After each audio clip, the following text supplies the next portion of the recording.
Okay, I'm live. Hello. So there's hang on.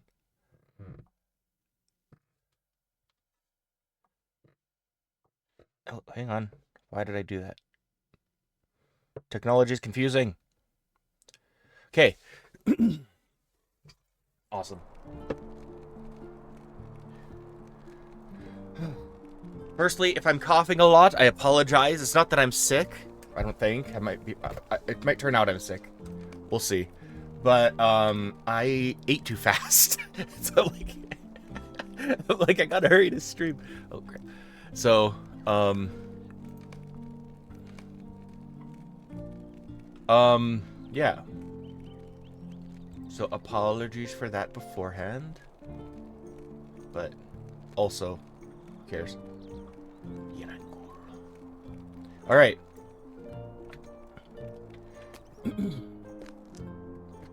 So, Oatburton.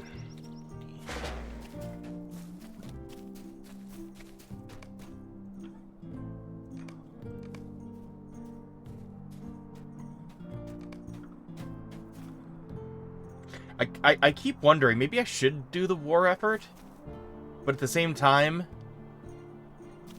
it's so far away, but also my efforts to make this all, like, canonically linear is has been falling apart since Bree, so I don't know.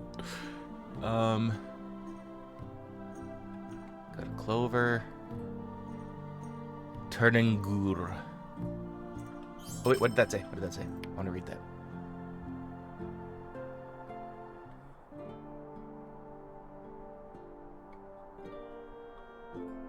Oh yeah, I read that before. Silver.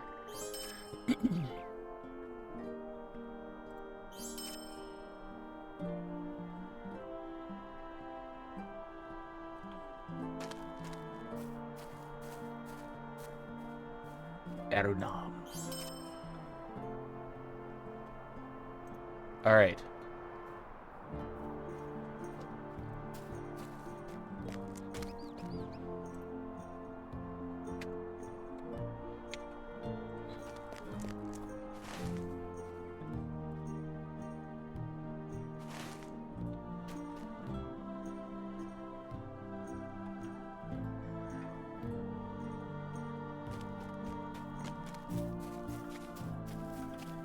Okay, cool. So, that's another thing. I've been talking about my reader's companion on and off for the last however many. So I'm just gonna talk to this guy, and then I'm gonna read some stuff that I thought was cool. Because the reason I keep bringing it up, because I think that the names of the Shire cities or towns are interesting to me.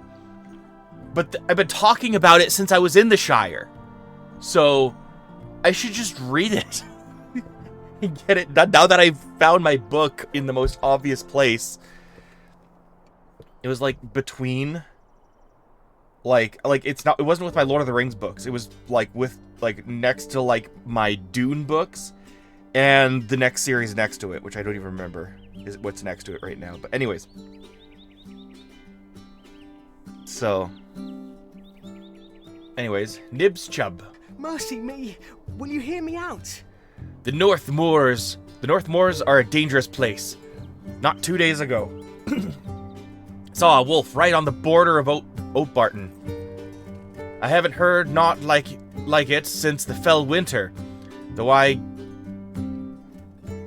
gather Hal over there might tell you one of his stories of stranger creatures. Now, my oat farm has been having trouble with locusts. And the bounder expects me to drive them off. Finding a lost cow or chasing off a fox is my business. I suspect you might have more of a mind for removing pests. The fields are east and north of here. No, east and northeast of here. If you can clear those locusts away from my crop, I would offer you a bit of coin. Also, keep on the lookout for anything else amiss in my fields. Animals have been turning up dead all over Oatburton lately. I've never had to worry this much in all my days farming oats. The business has had a turn for the better of late. And the best crop only comes with the rain. Or so my dad always said.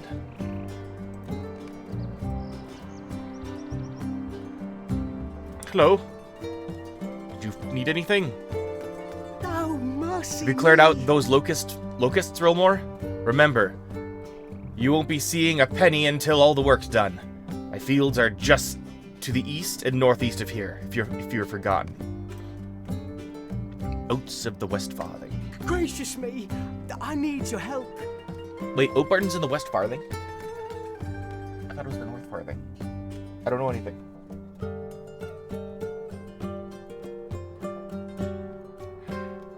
If you are going to be tramping around these parts and have a day's work to spare, I would ask a favor of you, Warden. Not 2 weeks ago, I got a letter from an enterprising hobbit in the West Farthing. Okay, there you go. He said to me in this letter that he was in need of a large supply of oats. The largest order I have ever seen, to be sure. I didn't much take a liking to the idea right away, but what with the hard times and all, well, now I couldn't turn down his offer, even if I don't take too kindly to the name of Sackville Baggins. Oh dear. Leastwise, the Baggins part of it. Well, excuse you. Sorry. Queer tales, to be sure, are told about that family. If you have the time, I could use more hands to collect the oats from the fields east and northeast of here.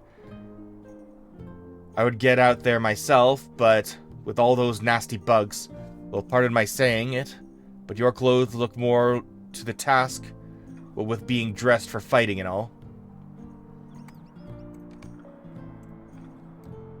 Goodness. You can find the oats in my fields just east and northeast of here.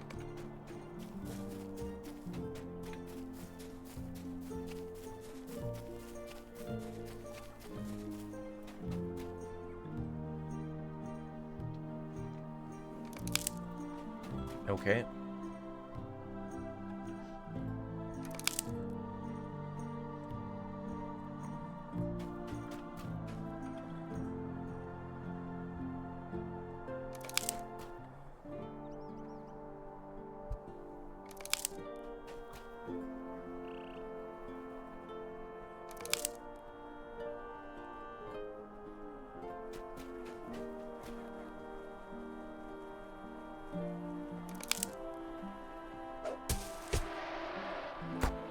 Show me what you got. Farmer's Bane. Okay, that's the quest. I'm like, is there a deed for slaying locusts? And there is not. Thank the Valar.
Those locusts are allowed to stay in the fields.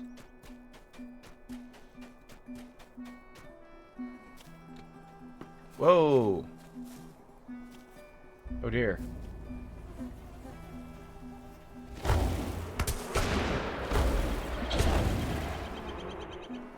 Find anything amiss in the fields?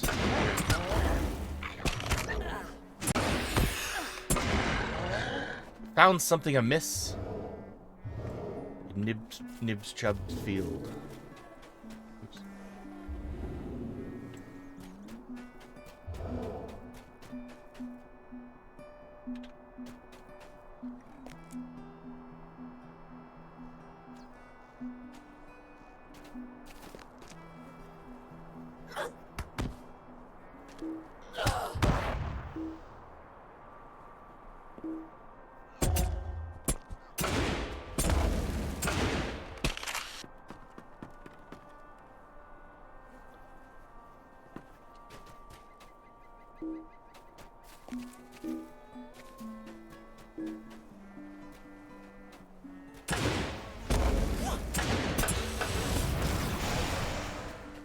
Awesome.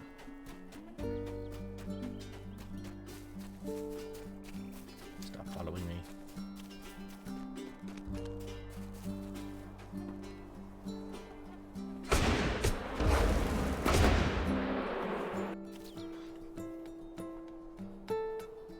Oh, gracious me! You cleared out the locusts, and that's well and good, but I am very worried about those wolves you saw prowling my fields. Insects eating the crop are an easy enough matter, but wolves on my land is something else. Dear me, please don't leave yet. This whole affair is just like one of the old tales Hal Gamgee tells. Most of the hobbits in these parts don't heed much of what he says. I think he has spent one too many nights under the stars, and that could play queer tricks on any decent hobbit. All this talk has gotten me to thinking, though. You should see Hal about these wolves. He might know a thing or two. Not 2 weeks ago, he came to my door with a story of a giant wolf northeast of Oatbarton. Mayhaps you would speak with him? You might find him near town center. Dear me, what do you want? Hal should be in Oatbarton Center. Go and look for him there. Oh, gracious me! Did you get the oats? Wonderful. I will have these bales sent to Hobbiton right away. Wonder what he could be wanting with such a large amount of oats. I'd gather he's got enough now to supply a large party with bread for a month, though I doubt he could get the guests. But it's not my business to pry into others' affairs.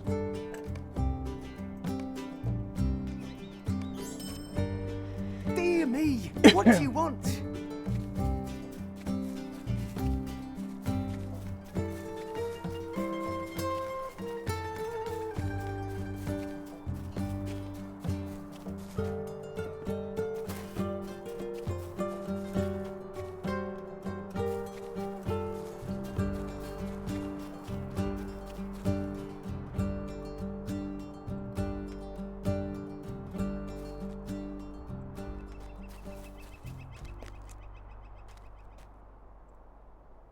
Hello. Herds of elk have been coming down from beyond the north bounds, more and more. They've been running from something. Many of them are spooked to the point I can't even notch my bow before they're deep into a thicket. It's the elk that are bringing the wolves across the Brandywine. I saw a big white one stalking the elk in the woods north of here, but he ran off as soon as he spotted me. I've tried hunting the wolves, but they're smarter than most game. I gather you'll have to take down that big wolf to scatter the pack. If the wolves are hunting elk, I'd reckon a flank of elk meat could lure the big one out.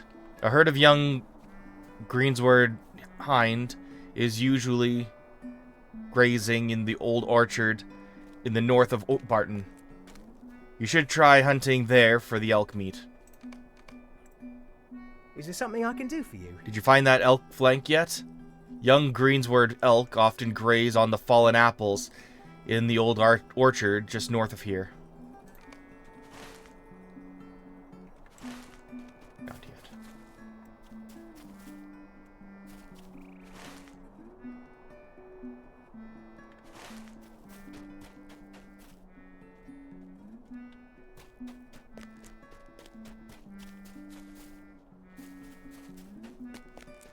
It dawned on me I haven't finished with the farmer's market.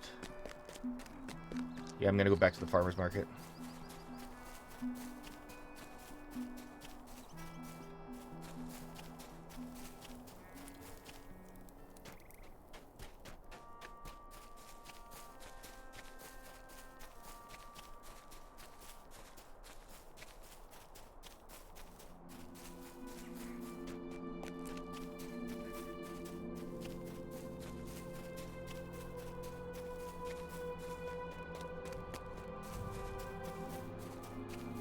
Okay, I'm curious what... Oh. My level is too low? What level do I need to be? Weird.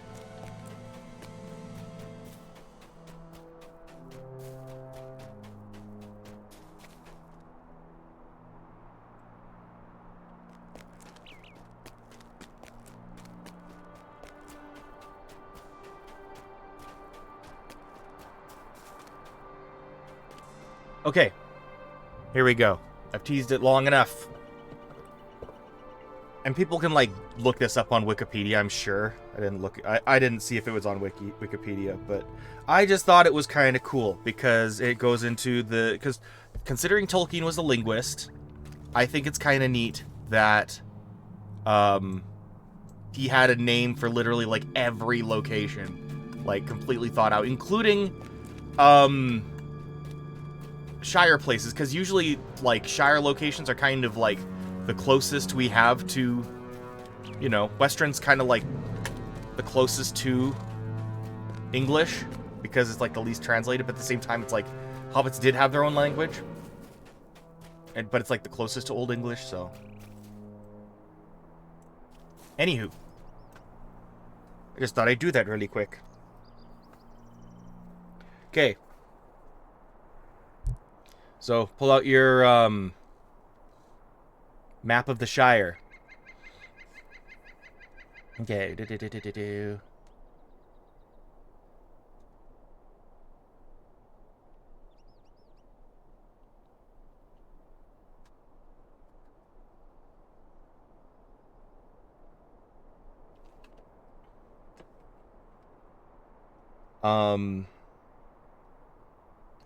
Part of the Shire. Okay. In Return of the Shadow, Christopher Tolkien lists 4 extant maps of the Shire made by his father, and 2 by himself. The earliest of these, by J.R.R. Tolkien, was published as a frontispiece to the Return of the King, to the Return of the Shadow, in color in the British and American hardcover editions, and in black and white in the British paperback, but omitted in the American paperback. The final version, drawn by Christopher, was first published in The Fellowship of the Ring in 1954, and not, as Tolkien wished, also in The Return of the King in 1955, to accommodate the action of the final chapters of Book 6. That map, a part of the Shire, was based on a large-scale map Christopher had drawn in 1943, in which he developed the villages of other features north of the water.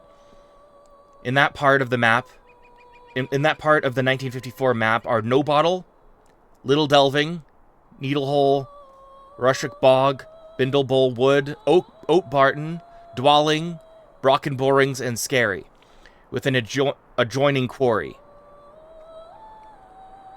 The map of 1954 had, in addition, Sheavery, Goatacre, Hamburrows, Ravenbeams, Hams Barton, Grubbs Spinney, Windwhistle Wood, Ham Hall Woods, Longcleave, and Sandy Cleave, among others. Christopher Tolkien was told the present authors that he is virtually certain that end quote, virtually certain that my father allowed me some latitude of invention in that region of the Shire. And although certain that I proposed the name No Bottle and some, at least, of the others, Needlehole, Rushock Bog, Scary, I must have got them from browsing in my father's large collection of books on English name places, including field names, wood names, stream names, and their endless varying forms. It may be that we discussed each one that I proposed, but of that I have now no recollection. I would scarcely have tolerated any that he thought poorly of, and he certainly wouldn't have allowed anything of that sort to reappear on the 1954 map. He certainly used the 1943 map himself, though there are pencilings of his on it, Budgeford and Bridgeford fields, with a road running north from Whitfurrows to Scary. Private correspondence.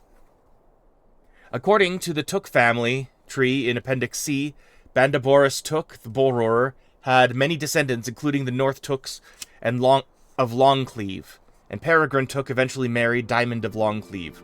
Cleve from Old English cliff or hill. Several of the names of the Shire map do not also appear in the text, and do not appear there in the same form. Christopher Tolkien is certain in that Bindle hang on, I'm going to pull up the map since we're doing this.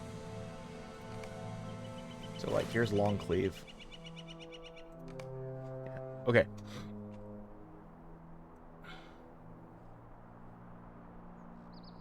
Yeah, okay.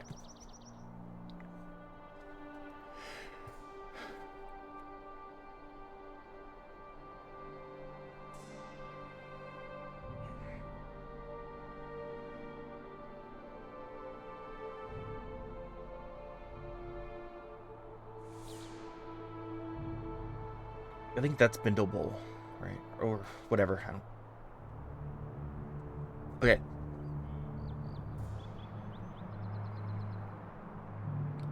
Christopher Tolkien is certain that Bindle Wood is a real place name somewhere in England, but he has not been able to locate it again, nor we have been able to do so ourselves. Binbull is presumably related to Bind, or Bine, compared with, or bindweed, or woodbine, and bull, tree trunk. Binbull, Binbull, or Binbull, I guess. Binbull wood, however, sometimes has been misread as Binebale wood, as printed on the 1954 map. The O of Binbull resembles a compressed italic A. Christopher has confirmed to us that the intended reading is Binbull, or Binbull, but the word is rendered Binebale on the Shire map in the Ballantine Books edition of The Lord of the Rings in 1965, in the cartography of Barbara Strachey and Karen Wynne Fonstad, in Robert Foster's Complete Guide to Middle-earth from 1978, and even, curiously, in a manuscript note by Tolkien himself, which he prepared as part of comments on names suggested for the Dutch translation of The Lord of the Rings, and submitted to him in 1956, Tolkien, George Allen, and Unwin Archive, HarperCollins. Yeah, so that's a citation. The Dutch translator, Max Schuchart, has rendered Binebale wood as Het Bons Hoed, the Devil's Wood. Tolkien replied, This at any rate does not and could not mean Het Bos Wood. As it stands, it means rather Pakbal or Bienballen. I don't know Dutch. To which he added, unfortunately, without elaboration, if he had any elaboration to give for Binebale rather than Bindbol. The reason for the name is not, of course, given in the map, but there is one. The Dutch translation, as published, renders the name as Pakkebail Bos, after pakken to grab or pack and baal, bag or bale. With Bos, wood, thus Bindbale wood. Once again. In writing his reply, Tolkien evidently referred to the 1954 map, where Bindbol might be mistaken for Bindbale. According to Christopher Tolkien, Bindbol, so spelled, is unmistakable in his map of 1943. That is a crazy amount of detail to put for, like, here. Okay, I'm pretty sure that's it. That's there. That's crazy. That's a lot. Okay. Brockenborings is spelled thus on the Shire map, but is Brockenbors in the text. Okay, that's all. Budgeford. Spelled thus, but Budgeford on the map, but Budgeford it's on the map, it's 2 words. In the text, it's 1. Okay. Deep Hollow.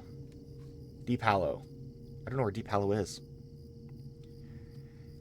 Deep Hollow is mentioned in a draft of A Shortcut to Mushrooms, in connection with the way south of the Brandywine Bridge. The causeway that runs from the bridge through Stock and past the ferry down along the river to Deep Hollow. Oh, that's like down this way then.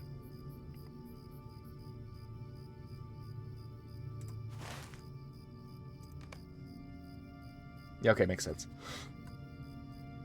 The Return of the Shadow. That's a quote from that. But not in the final text.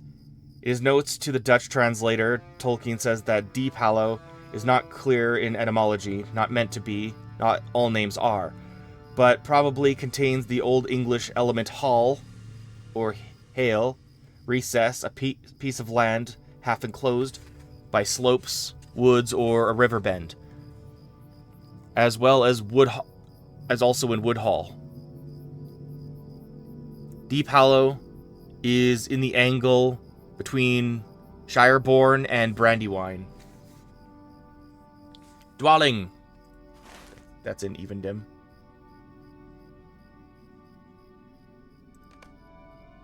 Dwalling. Suggests the form of dwelling from the root dwal, or dwell. In his notes to the Dutch translator, however, Tolkien wrote that according to English toponymy, Dwalling should be the settlement of descendants of a person called Dwale.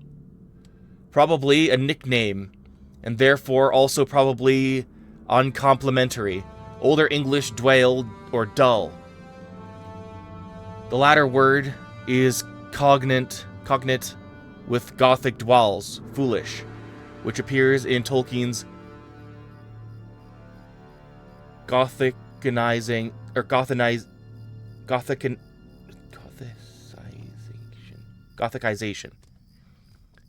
Tolkien's Gothicization of his surname, Dwalaconeus. But it is impossible to say whether he had considered the meaning of dwelling added to the map by Christopher before that point. The German translator in 1969 assumed that dwelling was derived from the plant named dwale, deadly nightshade, belladonna, thus Nachdachen.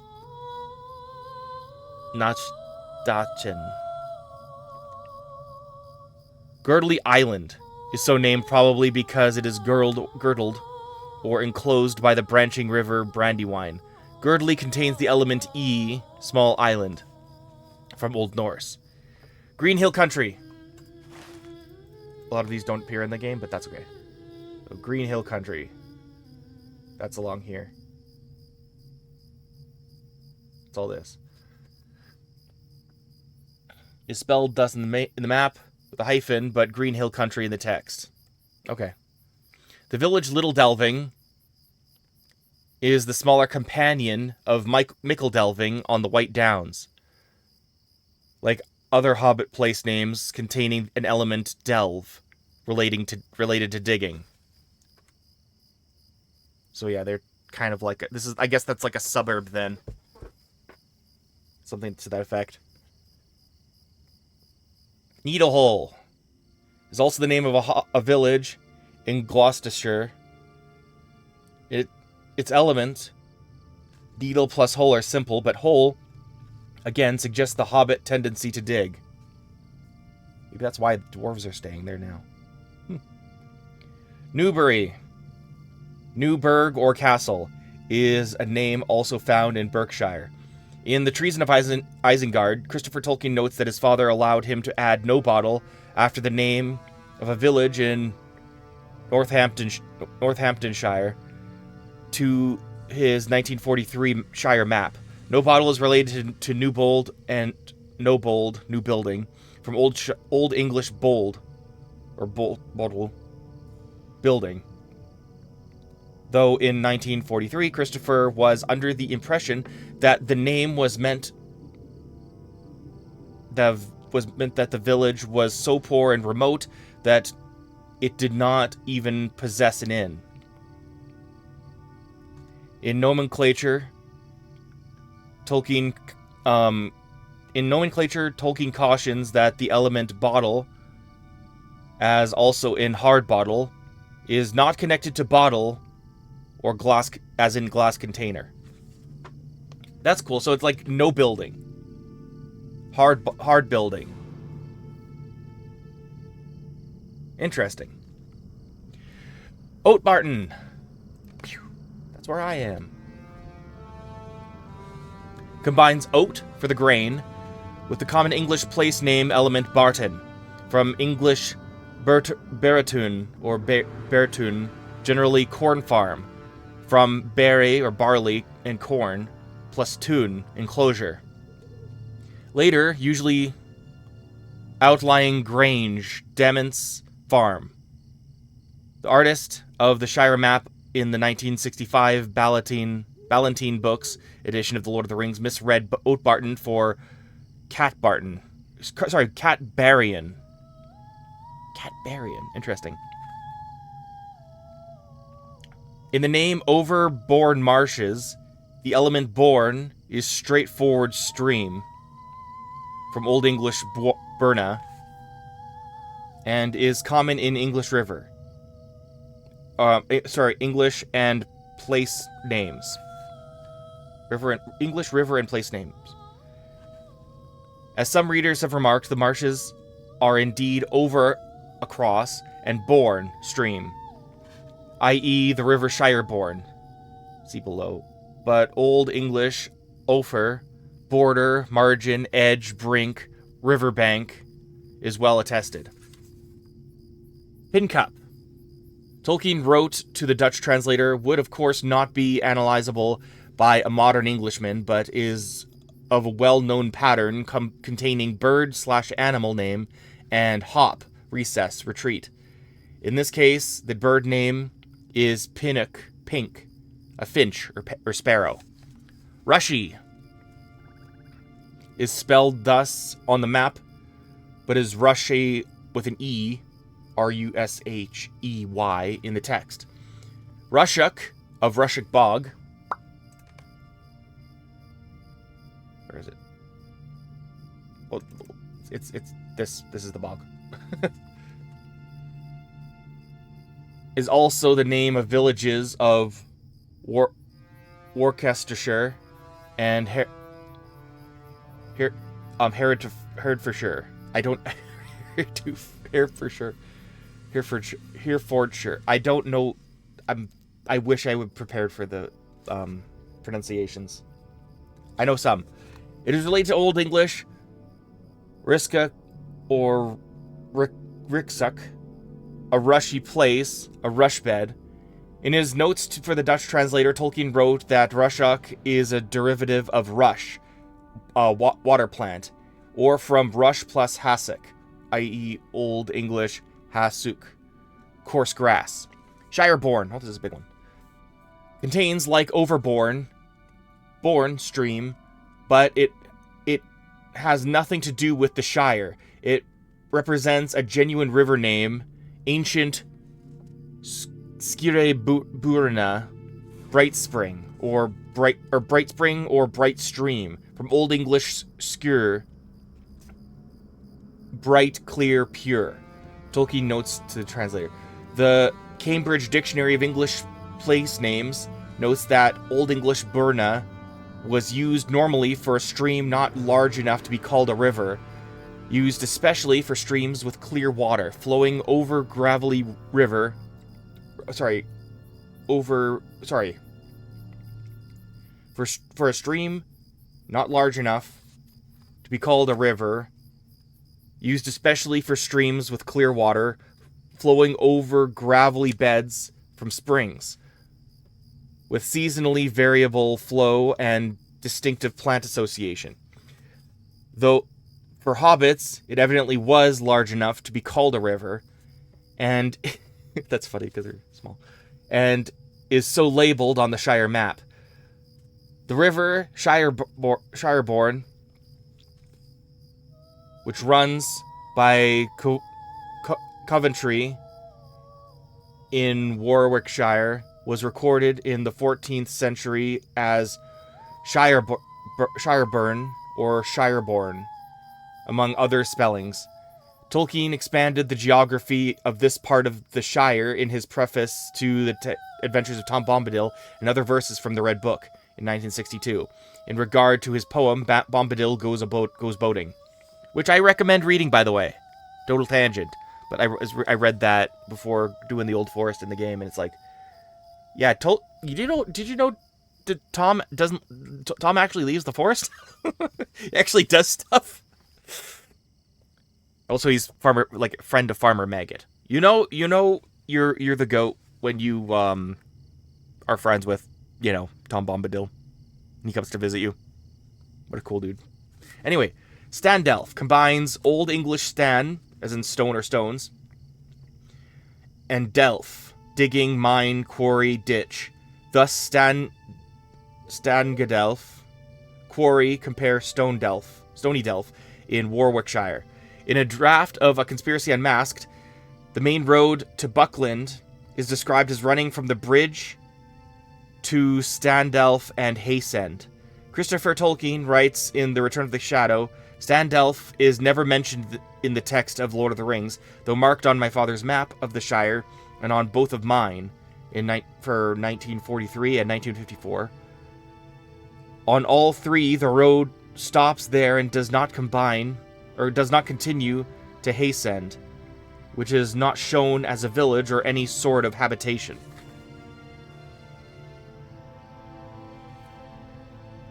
Stockbrook is spelt thus, but it's with a dash. Okay.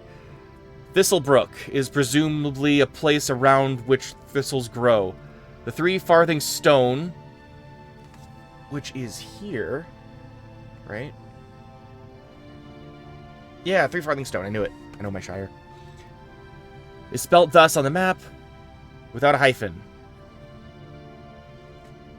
But in the text, it does have a hyphen. Okay. Tookbank combines the family name Took, settlement in the Tookland, and Bank, slope, hillside. Weymouth, which is Waymeet. It's Waymeet in the text, Weymouth on the map. Second element of Willow Bottom is derived from Old English bottom, valley bottom, compare long bottom. In his notes to the Dutch translator, Tolkien commented that bottom is widespread in local toponymy in England, often in dialectal form Botham, referring to steep-sided valley, or especially a deep-lying flat. The Yale, as added to the Shire map in the Allen and Unwin second edition of the Fellowship of the Ring. Christopher Tolkien comments in Return of the Shadow that his father wrote the Yale on the Shire map in a copy of the first edition, placing it south of Whitfurrows in the East Farthing. in such a way as to show that he intended a region like the Marish, not a particular place or of settlement. The road to Stock runs through it. And at the same time, on the same copy, he expanded the text in Fellowship of the Ring, introducing the name The Lowlands of the Yale, which revised text appeared in the second edition. The Shire map in the second edition has the Yale added here, but in relation to a small black square, as if it were the name of a farm or small hamlet. This must have been a misunderstanding.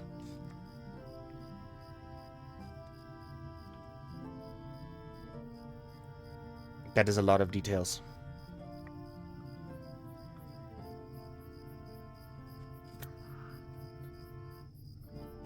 Well, now everyone knows, now that I'm a bunch of time into the stream.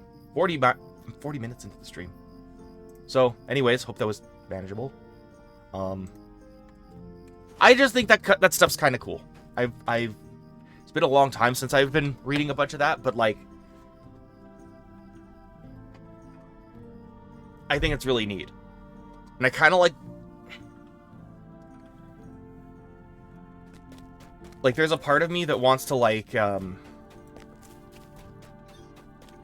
read Lord of the Rings, but in the context of like, where do I take these?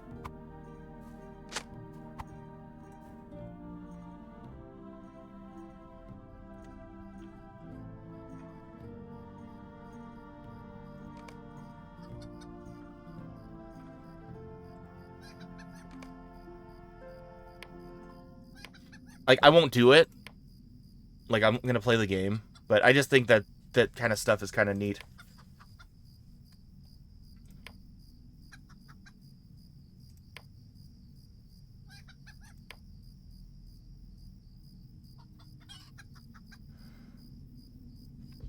Right. Okay. Okay.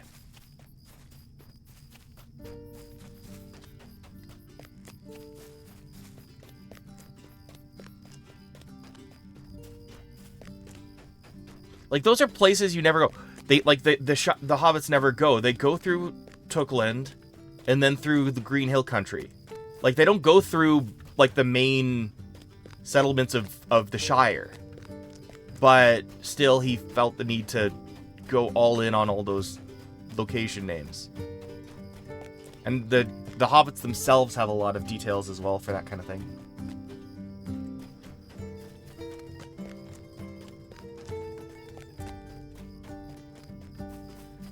I made a wrong turn. This is a dead end, I know it. I'm just getting used to the area again. So anyway, hope that was interesting. I thought it was pretty interesting.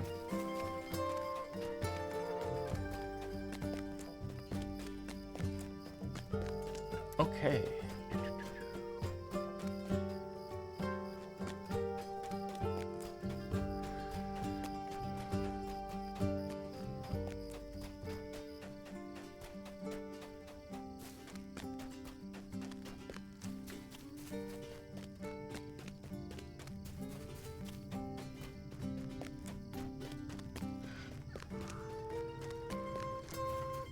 So what, there's supposed to be a dwale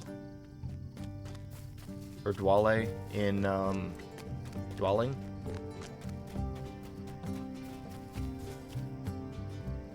That'll be, once I get there, that'll be kind of cool to, if they did.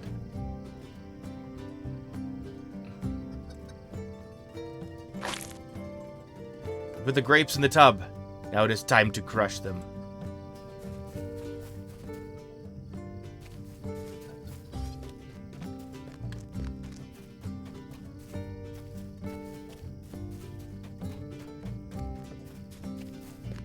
I'm gonna do that while I find out where the pigs are.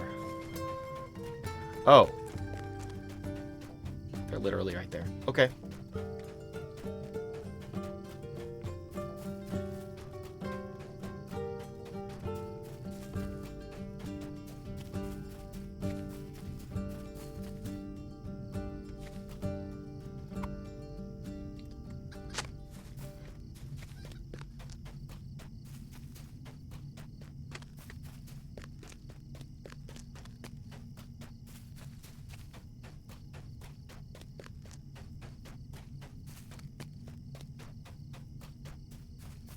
Those are chickens. Those are not pigs. Where are the pigs?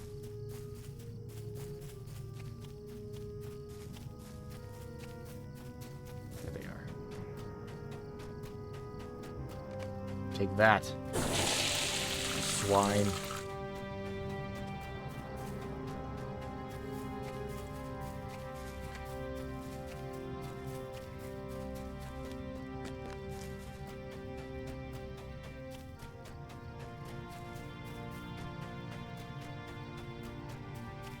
Yeah, that companion's guide's like over 1,000 pages because it covers the whole of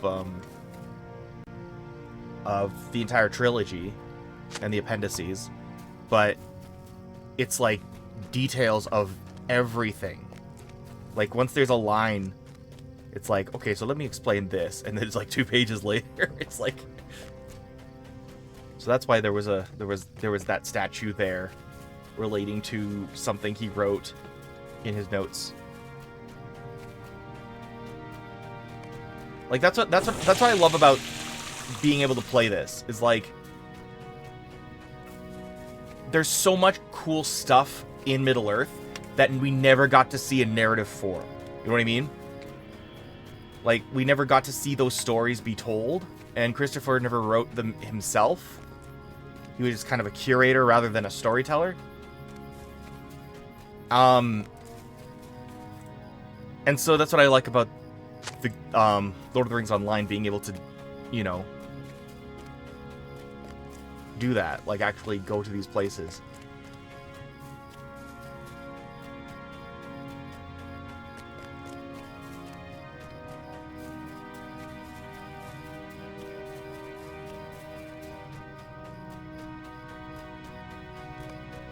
Take that. There we go.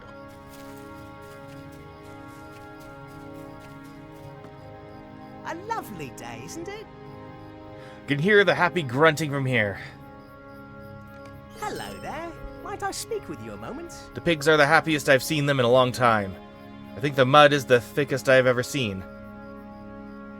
They'll be happy in their wallow. There's one last animal of the farm we need to take care of.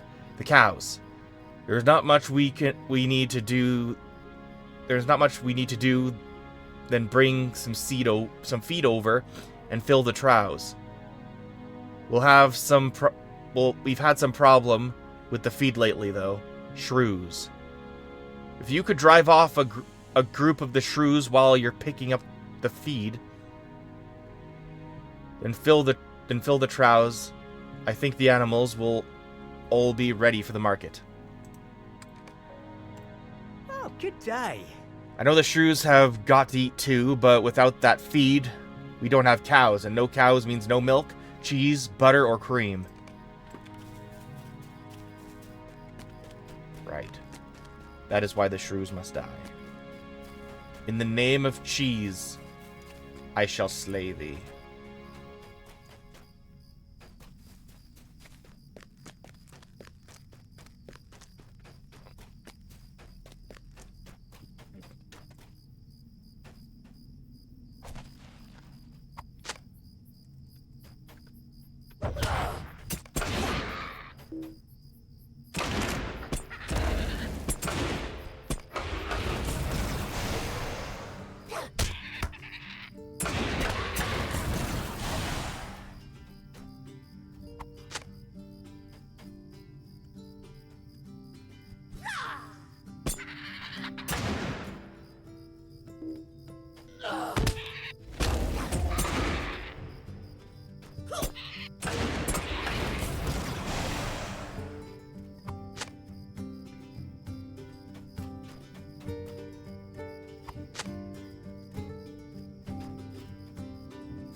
Perfect.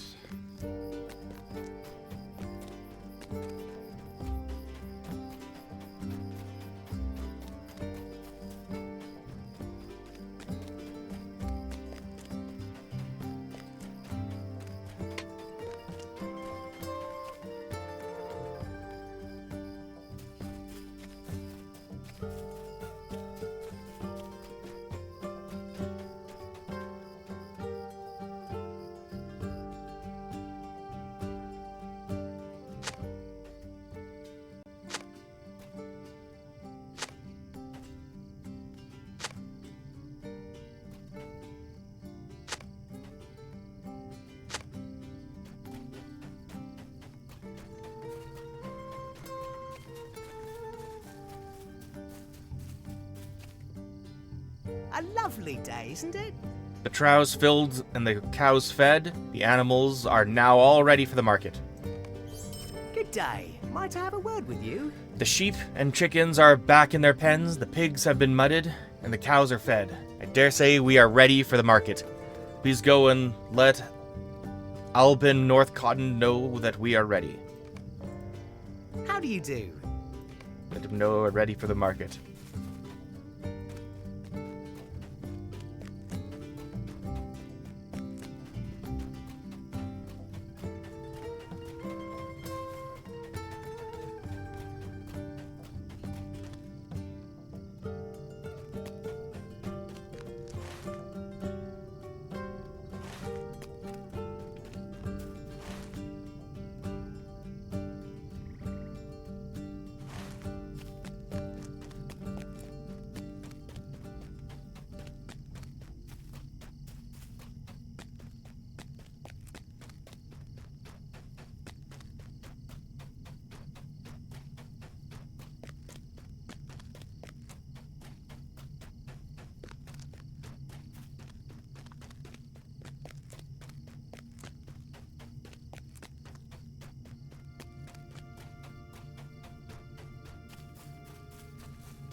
Let me go up there. No.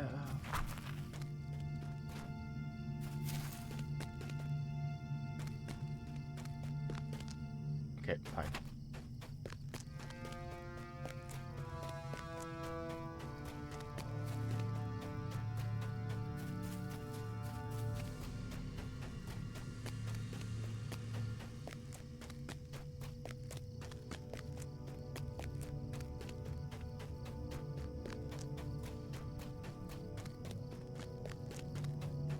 Hang on, where's Milo?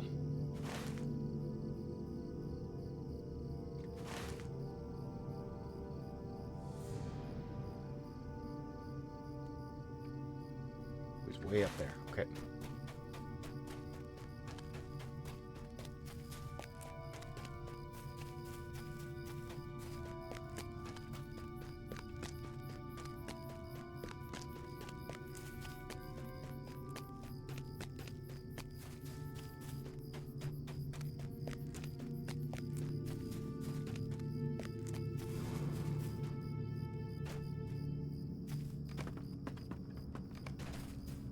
Down normally great. Wait, really? Oh.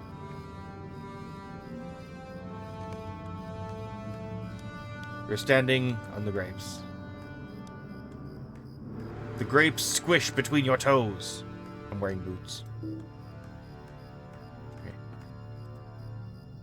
Okay.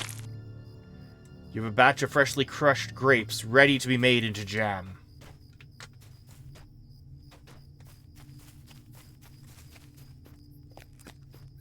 A lovely day, isn't You it? crushed these pretty well. Almost too well. You still want a few chunks here and there to give the jam and thus the pie a good consistency. Let's see. A little bit of sugar, some syrup. Stir that up. Some rhubarb. Seal the lid, and there you go. Jam fit for a pie. Oh, good day. Well, go on and bring it back. Pies won't fill themselves, you know.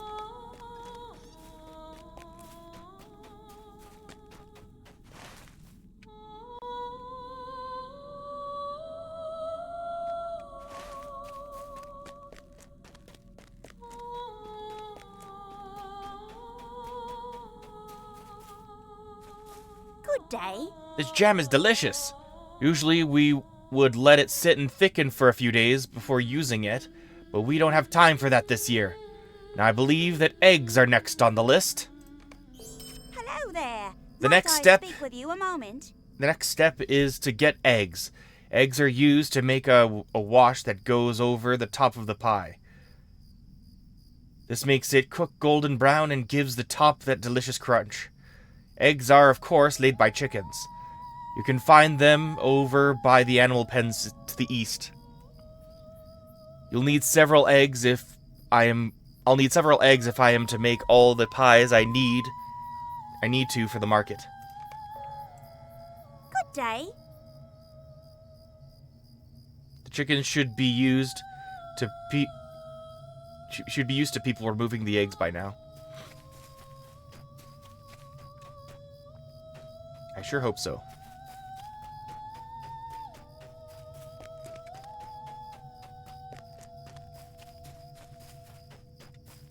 Gimme.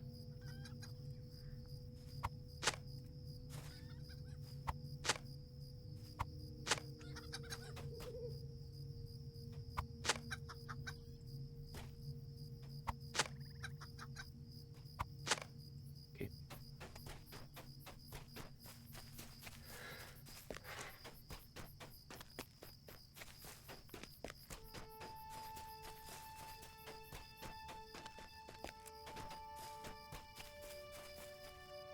Hello there.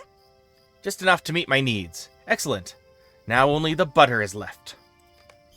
Could I take a moment of your time? The final thing I need is butter. It is the most important of all ingredients. It will bind the flour for the crust, thicken the jam into the filling, and the eggs into the wash. Butter is made by first milking the cows. Once you have enough milk, go to the butter churn and begin churning. It may take some time, but you'll know it's ready once it begins to thicken. The cows are at the farm just east of here. The churn is not far from them. Hello there. Hello.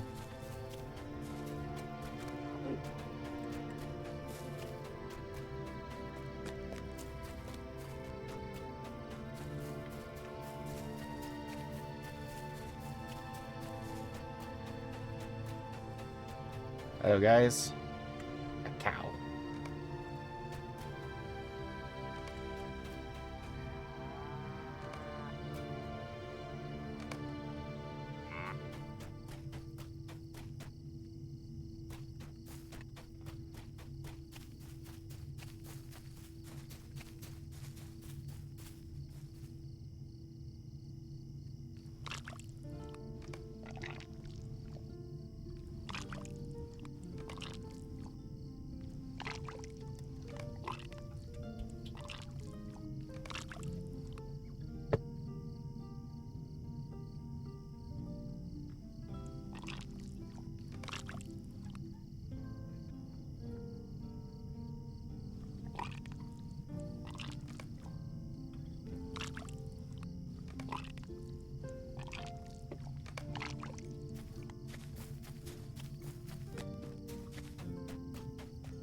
Good day.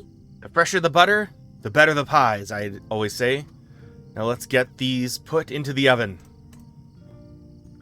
Stay and have some tea. I think these are some of the best pies I have ever made. The crust is fluffy, the filling is thick, and the smell is delicious. You best be getting these over to the market grounds quick before the rest of the farm starts coming around and trying to eat them. Oh dear. Do me a favor and take them over and set them on the tables. Set them up on the tables. Then let Albin Northcotton know that the pies are ready. You have been a great help. How do you do? Think I hear hobbit feet scurrying over to sample the pies. Better get a move on. So help me if the pie-eating hobbits emerge and start trying to kill me and take my things.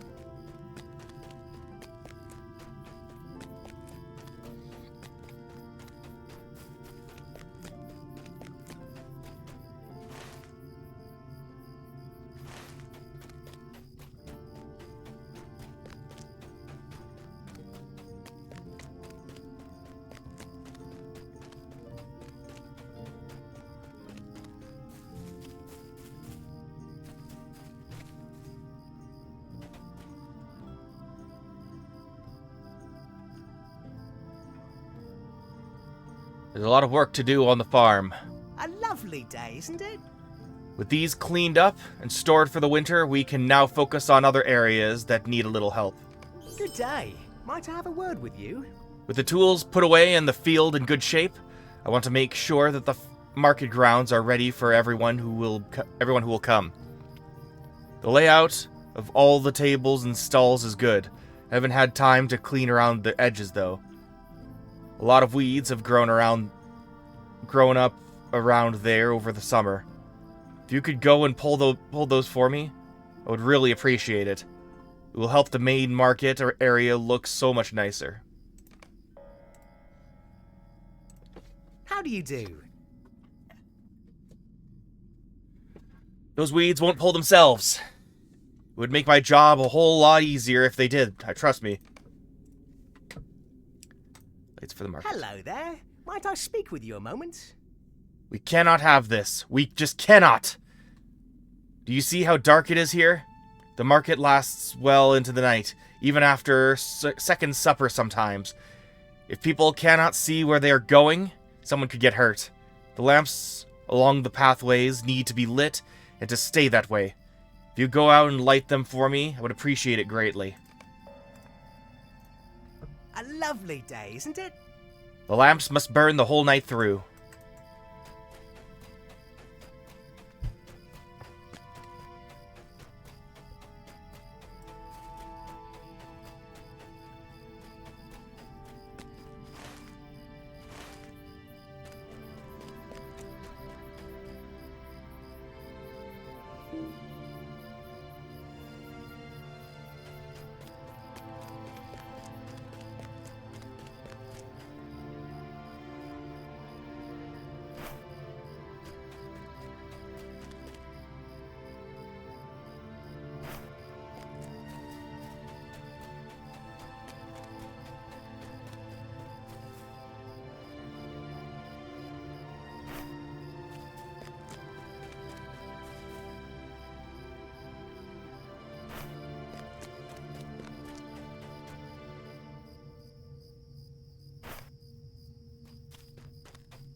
Nope.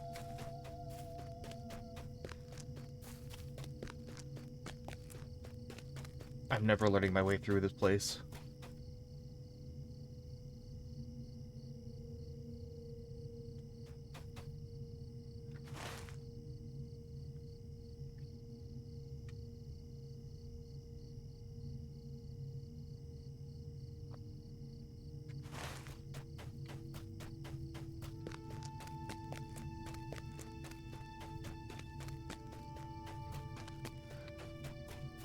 Yeah, hypothetically, I should just be going north. And if not, I gotta go around that way.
Or do I need to step here too?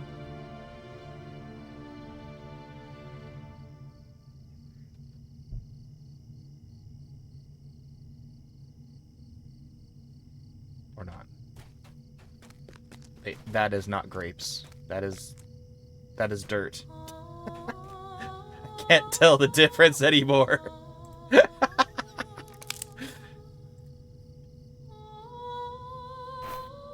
I've spent too much time in Angmar. I don't recall the taste of grapes.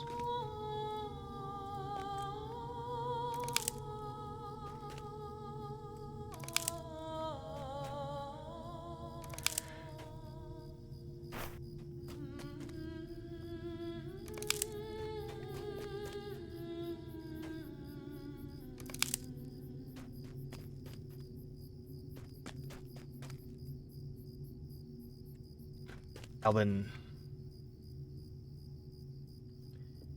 Yes, can I help you with something? You can. Animals tended. What do you need? The animals are ready, you say? We may just do well this year. Just a moment. One more piece of the puzzle is in place. We'll be ready for the farmer's market soon. What do you need? The sweet smell of fresh pipeweed is almost as nice as the smell of fresh baked pie. Almost. Just a moment. Great. How many more?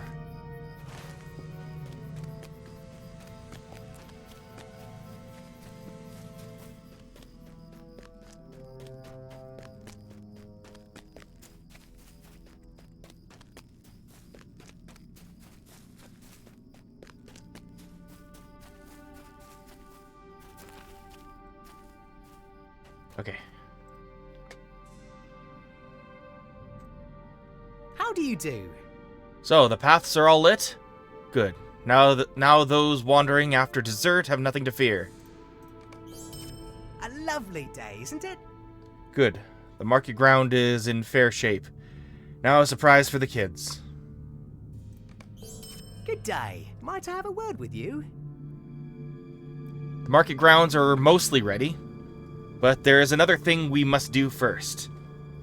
There will be many small hobbit children who come to the market and they love to wander the farm. The thing they like seeing most after the animals are the scarecrows in the field. Haven't had time to put them out yet this year. I can't find the scarecrows you can find the scarecrows behind a farmhouse to the east. If you could gather them up and place them in the fields, the children would be delighted. Hello there. Okay.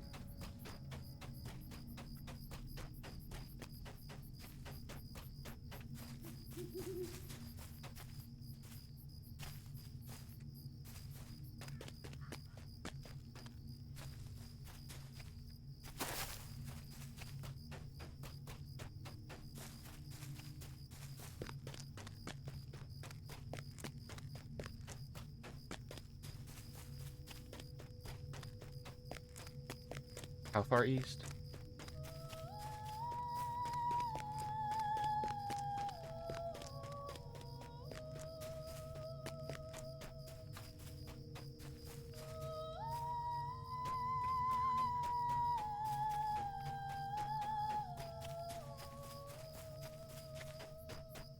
Okay.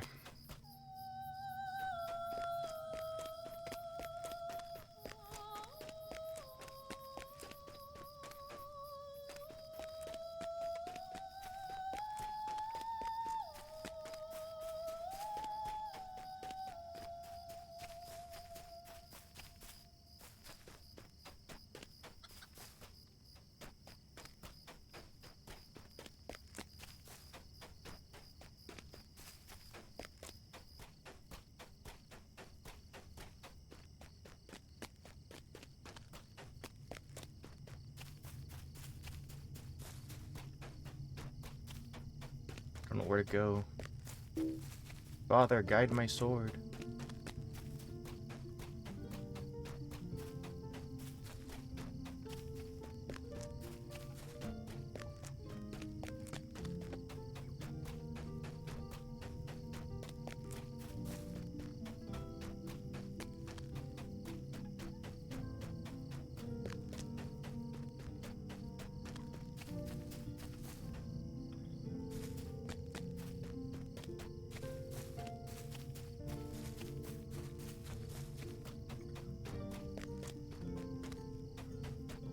Okay, you said they were east of you. Where east?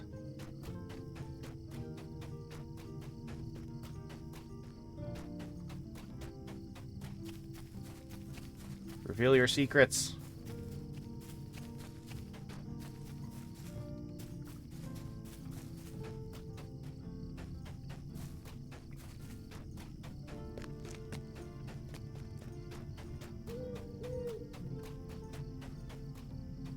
A lovely day, isn't it? You'll have to gather up the scarecrows before you plant them in the field. Yeah, I know. Okay, hang on. Hello there.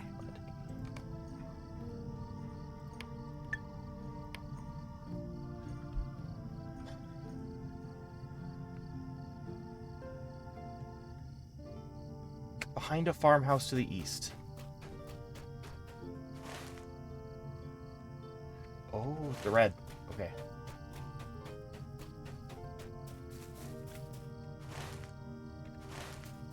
It's the other side.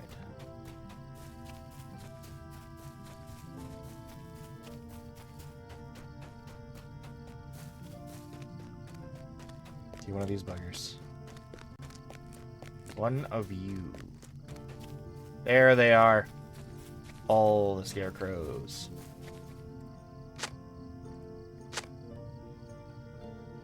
A scarecrow.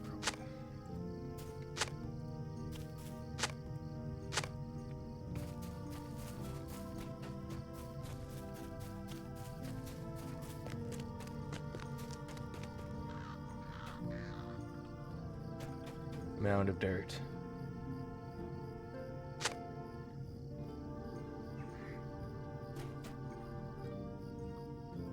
Okay.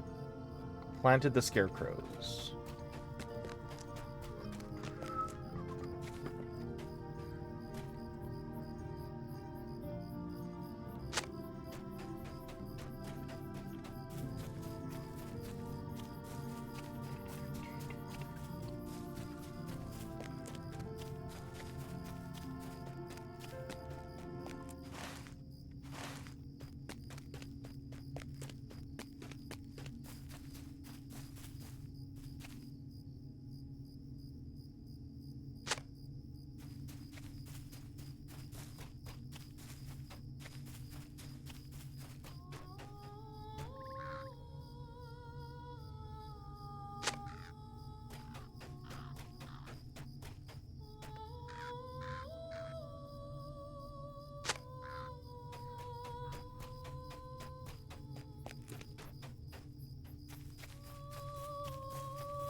Win.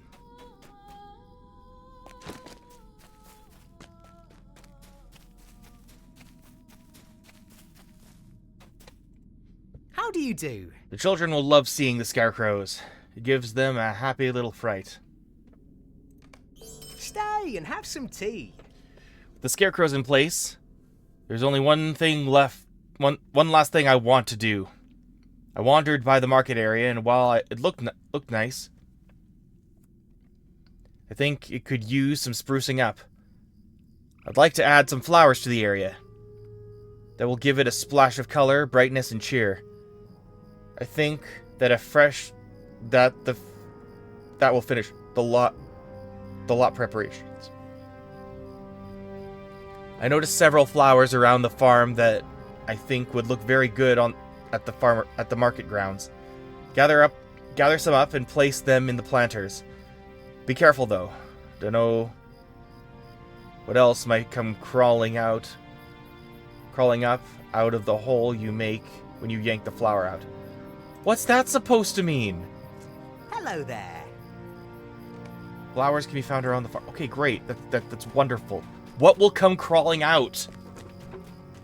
And should you be having a market, a farmer's market, where kids can be mauled by monsters? Okay. I don't know.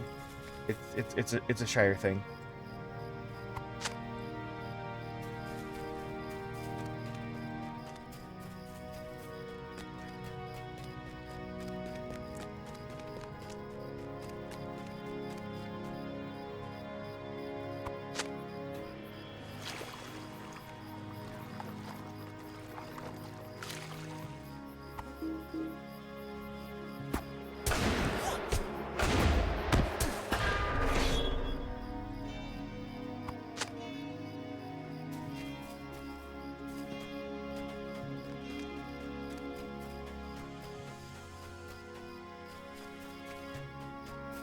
I need more flowers.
Shouldn't I tell Albin before I tell, like, what I could do is just tell Albin, and she's like, cool. And then on my way out, I'm just like, so, just so you know, got it all finished. But that's fine. That's how quest structures work. A lovely day, isn't it? Think all the chores around the farm are done, and we are ready to welcome visitors. Good day. Might I have a word with you? You've done well helping me out, and I think the farm is ready for the market. The tools are put away, the weeds pulled, the scarecrows out, and the flowers planted. Cannot think of anything else I would do. Please let Albin Northcotton know that the chores are done. How do you do? I do well.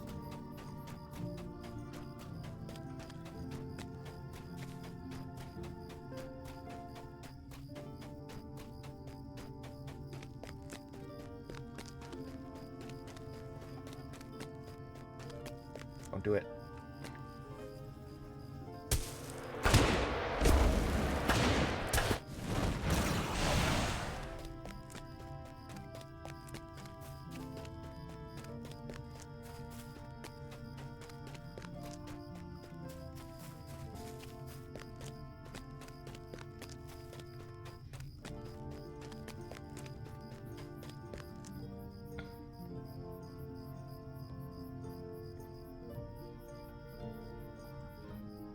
Is there something I can do for you? So the farm is in a presentable state? We've been ignoring those chores for weeks. I'm impressed you got them done so quickly. Just a moment. What? Oh.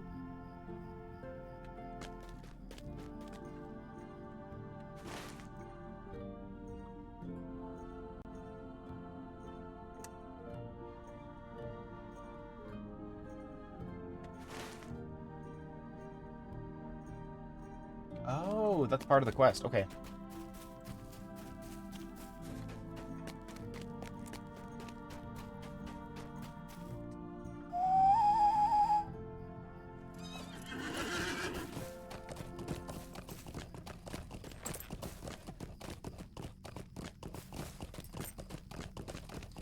Why does he have to follow? Like, how far will it follow? Like, if I, like, make it past Oak Barton, is it still gonna follow me?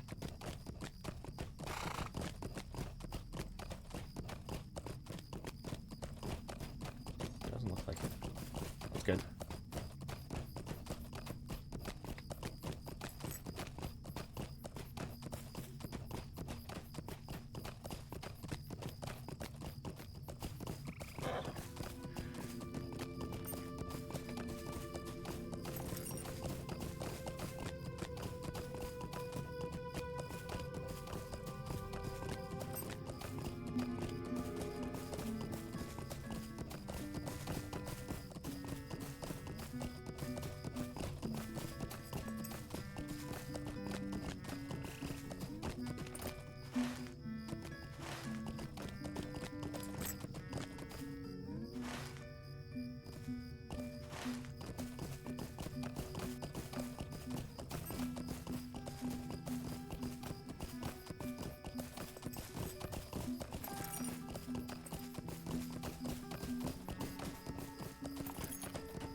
Oh, right, okay.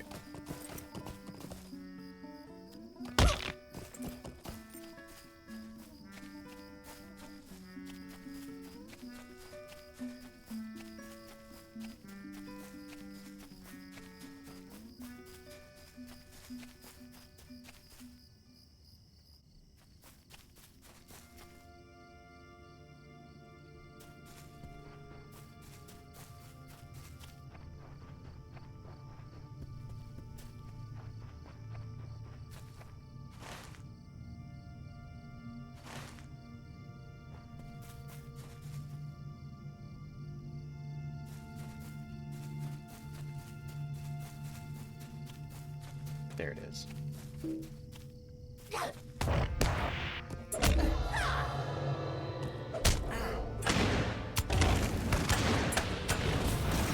Collected elk meat.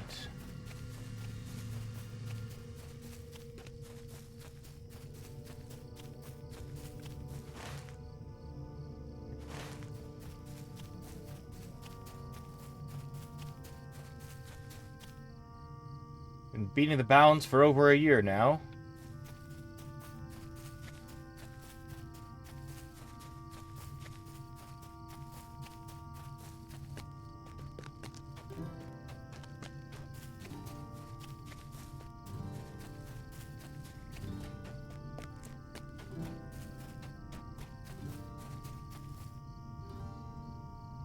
Just a moment. You found the meat yet, Realmore? Could I take a moment of your time? This meat will do fine. Now all we need is to set the trap. Like I was telling the folk in town, I saw the pack up away northeast of here. If you head there, you should catch sight of some of the younger wolves, and the big fellow won't be far away. The big wolf most likely will be hid up in a cave or hole near the pack. Leastways, that's always how all the good tales tell. You might try placing the meat outside of his cave to lure him out. You should try not to use all the meat, though. I wouldn't mind a few strips of fried elk for lunch. I can get you another one. This is important. Hello. The wolves should be just north of Oak Barton in Stonecrop Tor. You should hurry and deal with the wolves before they start hunting here in town.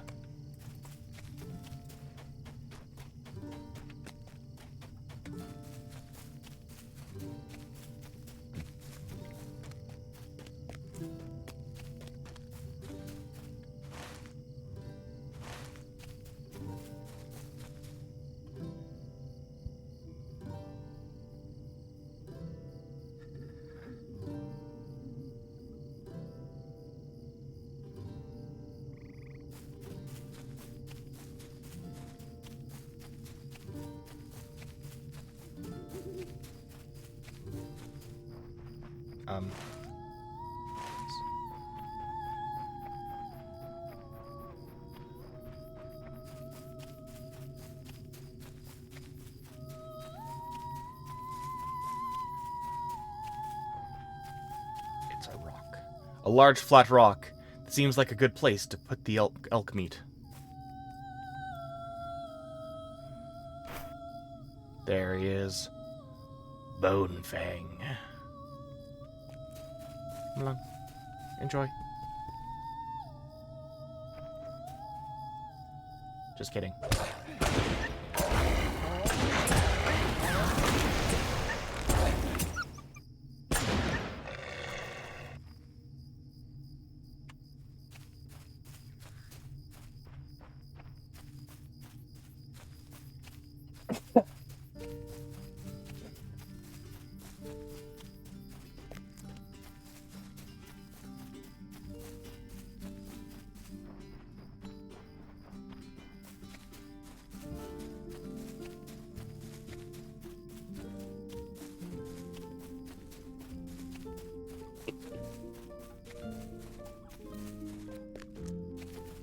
Crack. What do you need? What a story this will make. With wolves crossing the Brandywine and sturdy folk driving them off. We'll have to get old Ronald in Dwalling to write me a letter to my cousin Sam to tell all about it. Send it yourself. Also, how do you not know Sam's not home? It's been like months. I guess they don't really leave their lands very much. Hal found this odd flower beyond the North Moors, where he claims he saw a walking tree. Hal Gamgee often used this bow while hunting in North Farthing, and has passed it on to you for your help. Sam's kitchen knife. Hal's cousin Sam left this sturdy knife with him without much explanation. Strange flowers. Might I speak with you a moment? With Wolf gone, the road to Dwalling is now clear. This is good news because many from Dwalling usually come down for the market. They bring down their glassware and trade it for our produce. Elbin North Cotton, up at the North Cotton Farm, will want to know that we're ready down here and the road is clear. Hello. The road is finally clear. And I can tell, Nib that everything's done.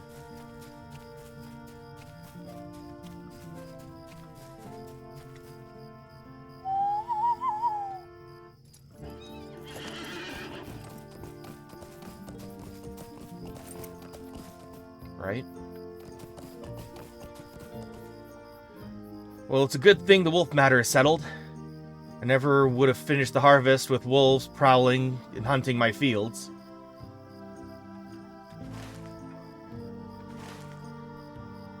Thank you so much for helping me with my oats. You're welcome on my farm any day. Okay. So that's actually just for me to go back to... Okay, fair enough. I got you.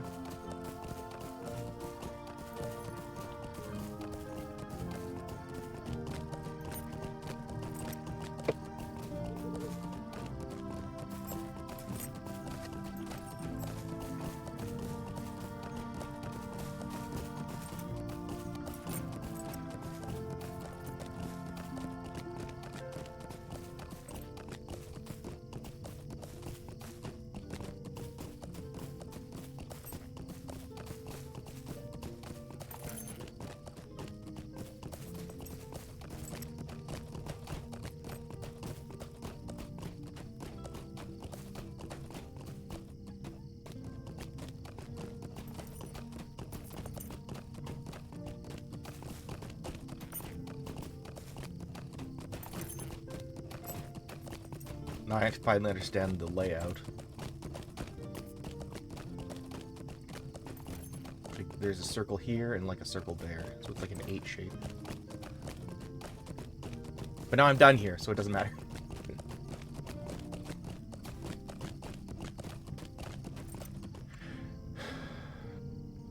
The road is clear. Hello. Everything is all set with Nibs, and the road to Oatbarton is safe as well, you say? You have been busy. What do you What need? did I get? Oh, deed. I cannot believe it is all done and ready. I was sure we would have to cancel, but not only are we ready, you've gotten us ready early. Okay, do any of these have lore? I like lore.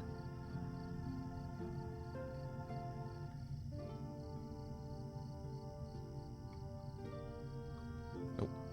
Okay, what's worth most?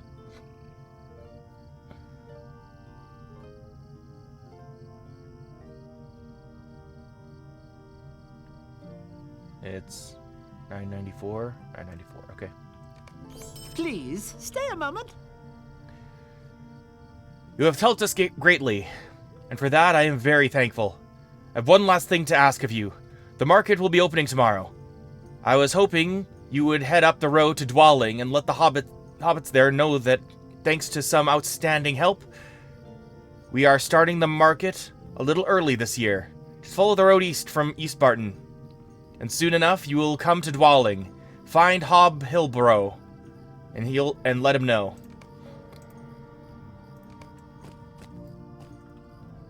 Just a moment. If you do not let them know, we might as well not open yet. Hurry it up.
Is that everything in Oatbarton? It's just the market?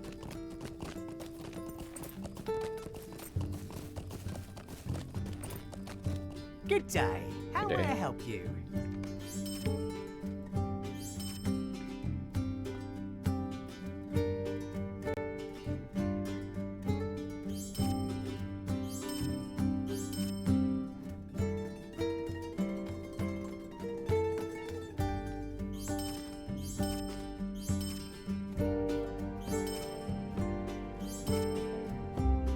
Nice.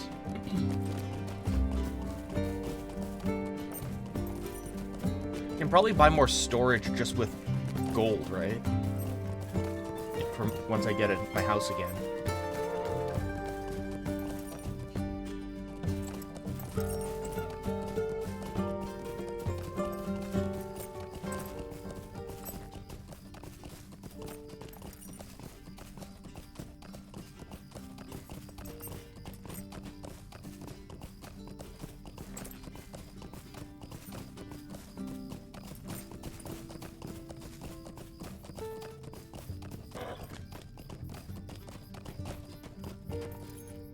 Gobby? Graham's foot. These little freaks of nature trying to get revenge for what happened. It happened with the bull roarer. Huh. Okay, this is gonna take me. I don't know which road to take. Taking this one.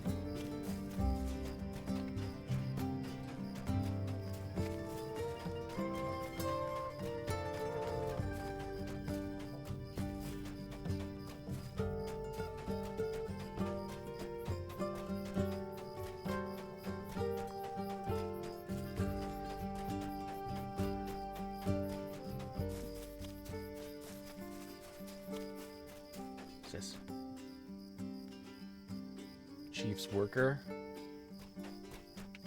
Interesting.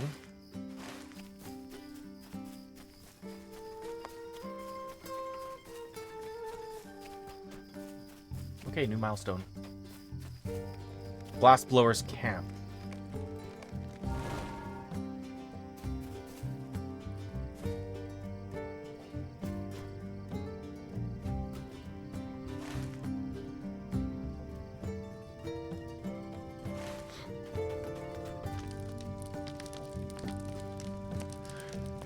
Poor town is going to pieces. Can't a body be left alone? I'm very happy to hear that the market is starting tomorrow, but I fear we will not be able to make it. This is too much. There's too much afoot here to leave. Could I take a moment of your time? Warden, I beg your pardon, but I haven't any other to turn to in these dark times. Please hear me out. Dwelling has never been a rich town, but we have always gotten by on our own. Many of the best glass blowers in the Shire were found in these holes. My dad before me was a glass blower, best in the North and East Farthings, and I learned the trade from him.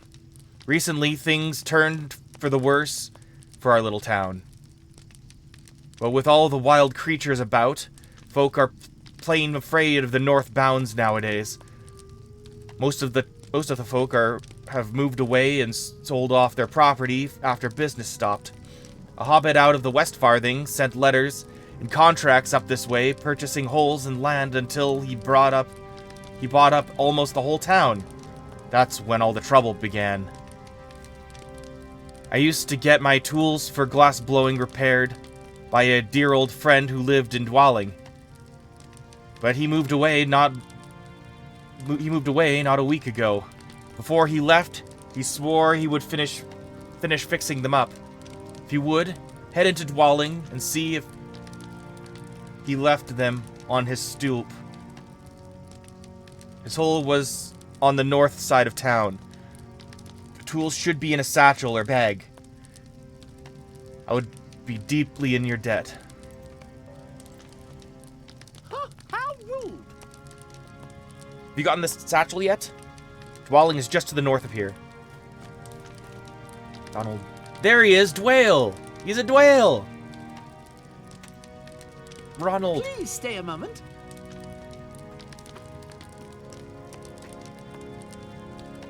I don't know why I'm so happy that there's actually a Dwale in Dwelling.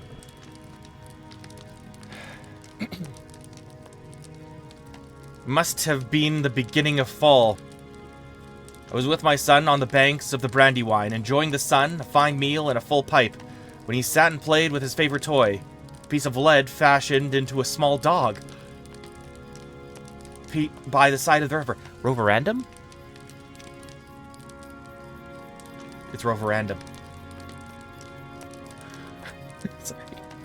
My boy was very fond of this toy, but when it came time to leave, it wasn't anywhere to be found. Yeah, this is the story of Roverandom! Yeah, dude. That's what happened with, Michael's toy. Michael had a lot of toys. He had Roverandom and he had Tom Bombadil. I tried to console him with one of my stories. I created quite a wonderful tale about the toy's whereabouts. Yeah, he went up the moon. He met the man in the moon. But if you are heading that way, perhaps you could search for it. The toy has to be somewhere in Barandelf, the sand marshes north and east of Dwelling. I've heard that strange burrowing creatures have since inhabited the area. There's a good chance one of them could have swallowed it up, thinking it to be food. I get to find him. It's Ronald. This is Tolkien. This is a Tolkien stand-in. Oh, that's special. That's special. I like that. Hello. Did you find the toy yet? The Barandelf is north and east of Dwelling. Oh man, like why am I so happy about it? Not only is Dwale in it, but it's Tolkien and he's asking us to find the Roverandom toy. Oh my gosh, I'm so happy about that. I love these devs. These devs did their homework. I'm so happy. Could I take a moment of your time? Although not many know of this, I heard about that business down south of here with the goblins. They are up to no good around these parts too. I swear I saw one of them kill one of them spiders and drag it back to their camp. Although why they would want something so vile, I surely can't say. I wonder if those goblins consider spider a delicacy of some kind. Though, that thought makes me shudder. Maybe you ought to go to their camp at Bleakleaf Crest, out south of here, and see if you can find that spider they dragged off.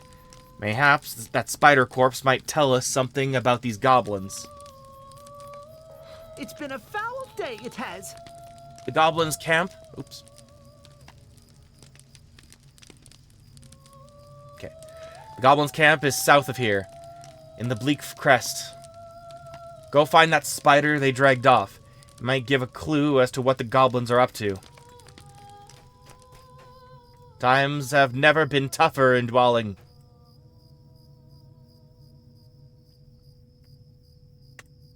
Could I take a moment of your time? Warden, I'm glad you've come by. We've been trying to slowly rebuild what we can. It has taken such effort, but I am afraid it will soon be all for naught. We are glass blowers here in Dwelling. Always have been, always will be. Well, I hope we always will be. We have been running gravely low on supplies as of late. The new townsfolk and creatures about the sands have kept us from venturing too far. We barely have enough to finish our next order. We used to get white sand for my glass blowing from a dear old friend who would travel into the Barondelf to the northeast of Dwelling. And he moved away not a week ago. If you would, travel up to the sand marshes and get me some. I would be deeply in your debt. Just a moment. Well, I never. I simply cannot abide these new residents.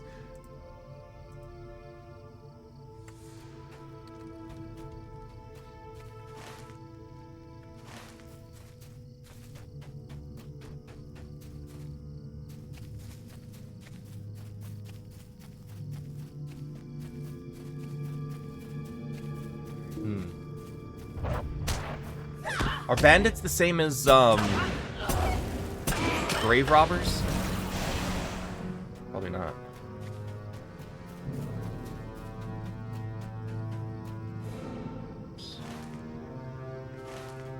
So yeah, Dwelling is like occupied. Yeah.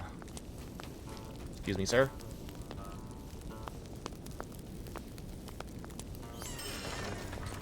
Satchel of glass blowing tools.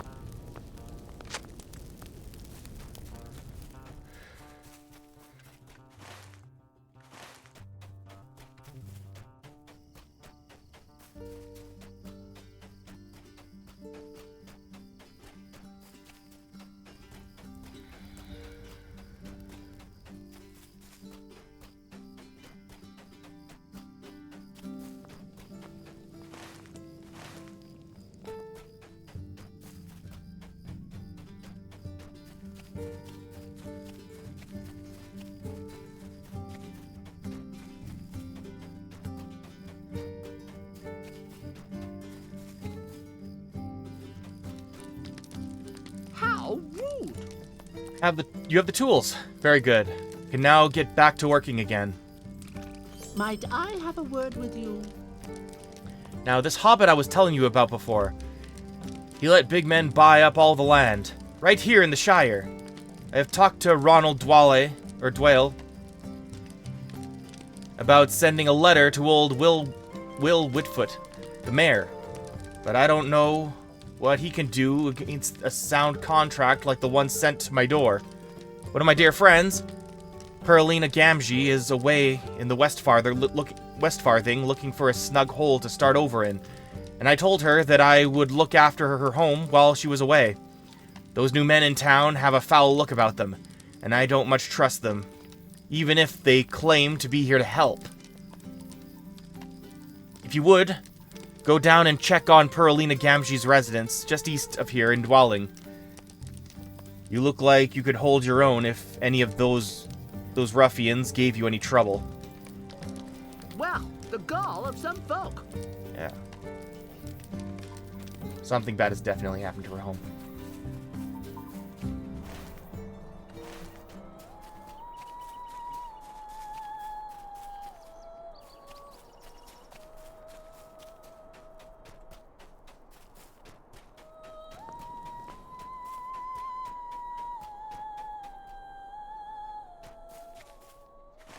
So this is it. Yeah.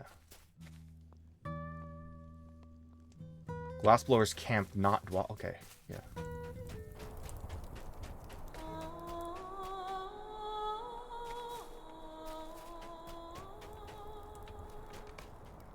Discovered ruffians at Perlina's residence.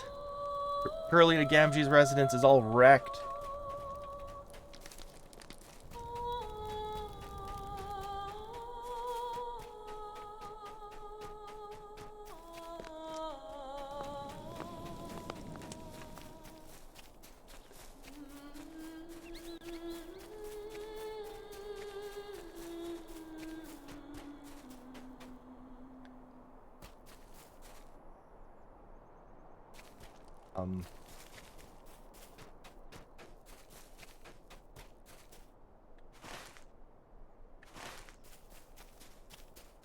I think I should just go to the shore and start, like, stop visiting dwellings so much.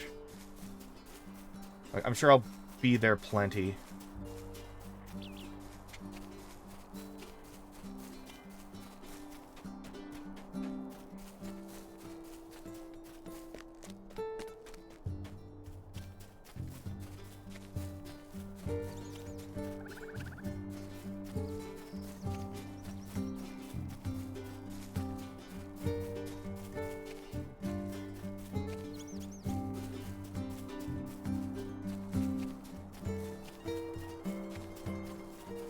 Here you are.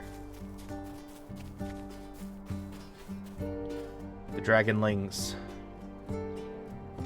That's for indeed.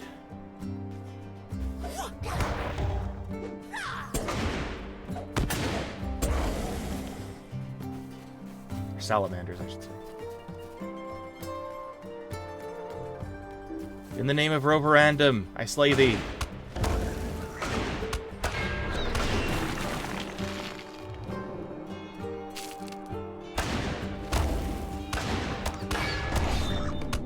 I never ended up finishing Roverandom. I made it most of the way through the book.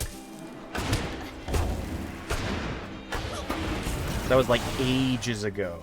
Ages.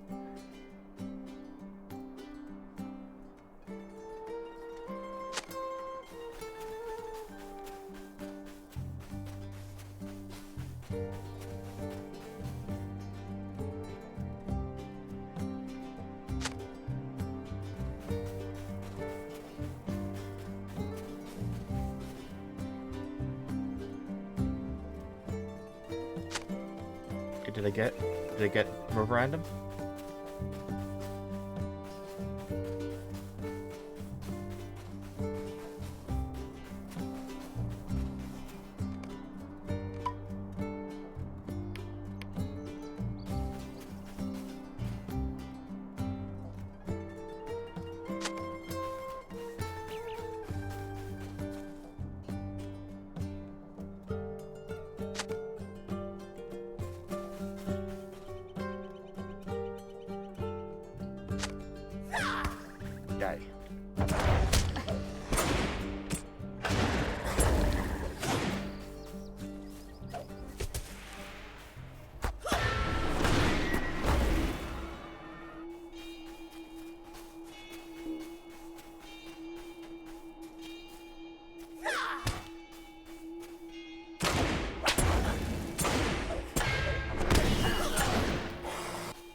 torch.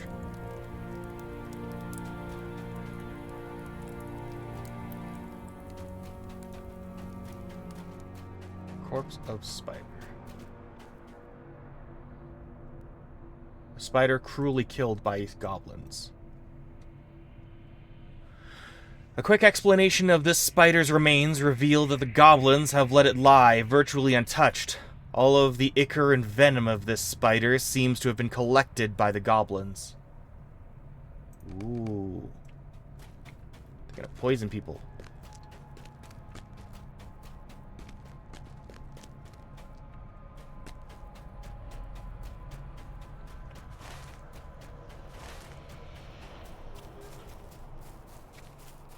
Now I go back to Dwelling, kill the Chief's Watcher, and then head back. To avenge the abode of Perlina Gamgee.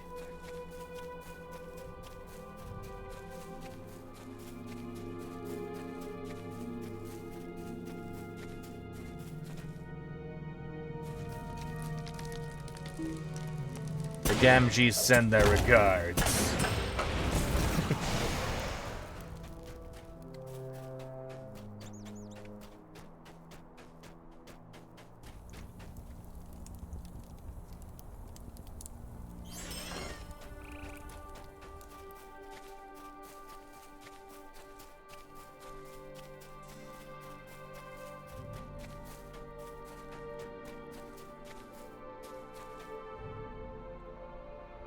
What do you need? You have the sand.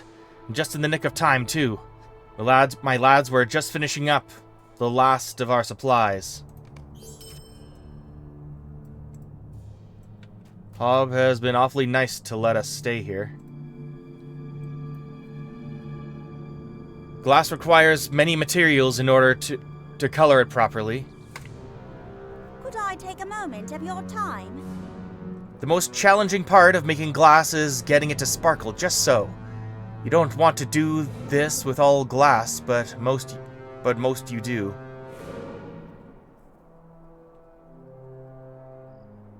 We have found that the lamraffen within the dunes carry or are made of something we call essence. I don't know exactly what it is, nor how they got it. All I know is that it somehow makes glass sparkle. And on that, I'm not really sure how. You can find the lamraffen among the dunes of the Barendelf, just north of here. Bring me a bunch of their essence, and I'll be quite appreciative. Hello there. The lamraffen are tricky creatures. Watch for glowing lights. Don't follow the lights. Good day. Might I have a word with you? Glass is a difficult thing to color. There are lots of materials to gather up to make any individual shade.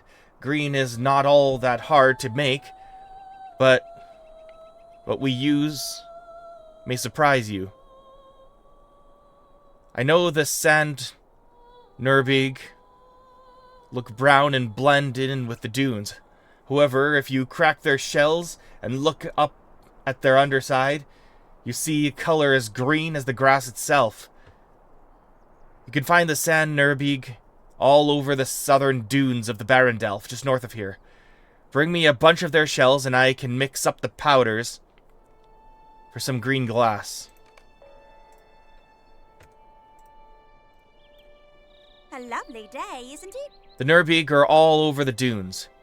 You cannot really miss them. Just head north. Can I take a moment of your time? I have lived here for a great time, Warden, and have studied the behavior of many of the local creatures. Listen to me, then, when I tell you that a great danger is breeding among the sands of the Barendelf. I speak of the Nurbig, vile insects that can be found now among the dunes in great numbers. If we do not do something, and quickly, I fear that the Nurbig will swarm. Whether they swarm north or south is immaterial, for there are good people in both directions. Travel north of Dwelling onto the sands of the Barendelf that line the west bank of the Brandywine River, and defeat any sand Nurbig that you find.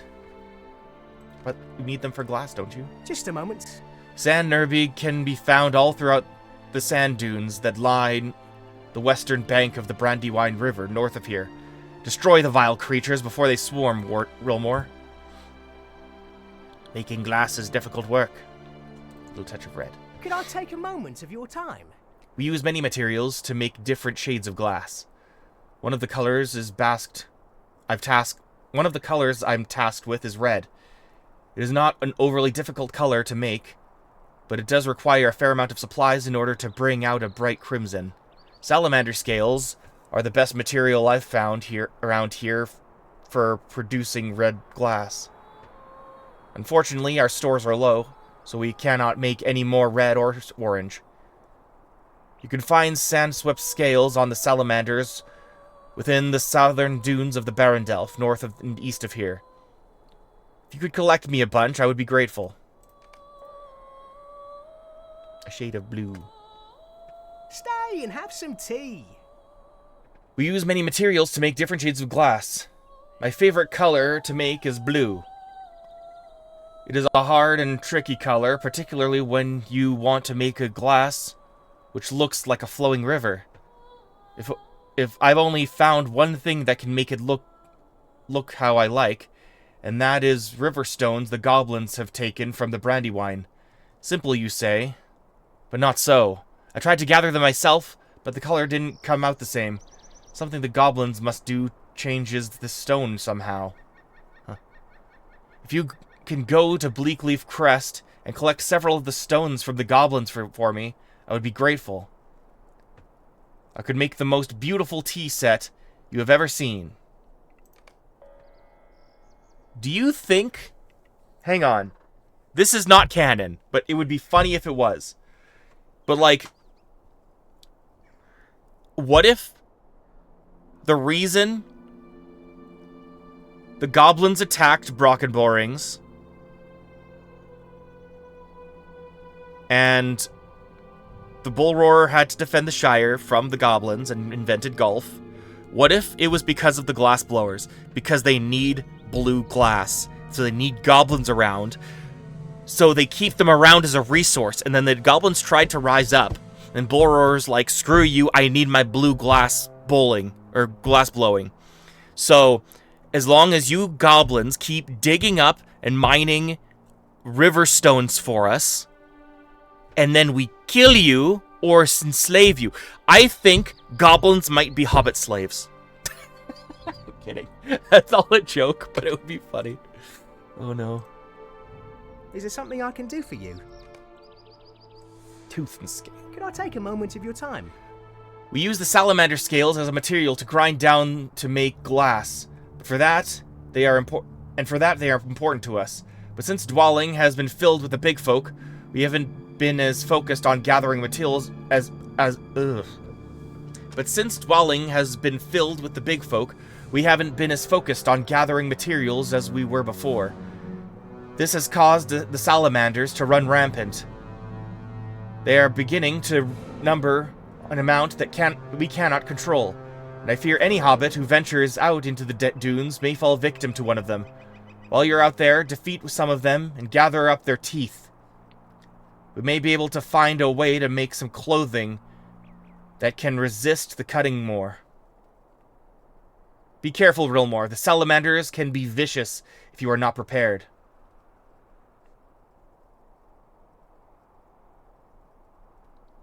This ancient bronze coin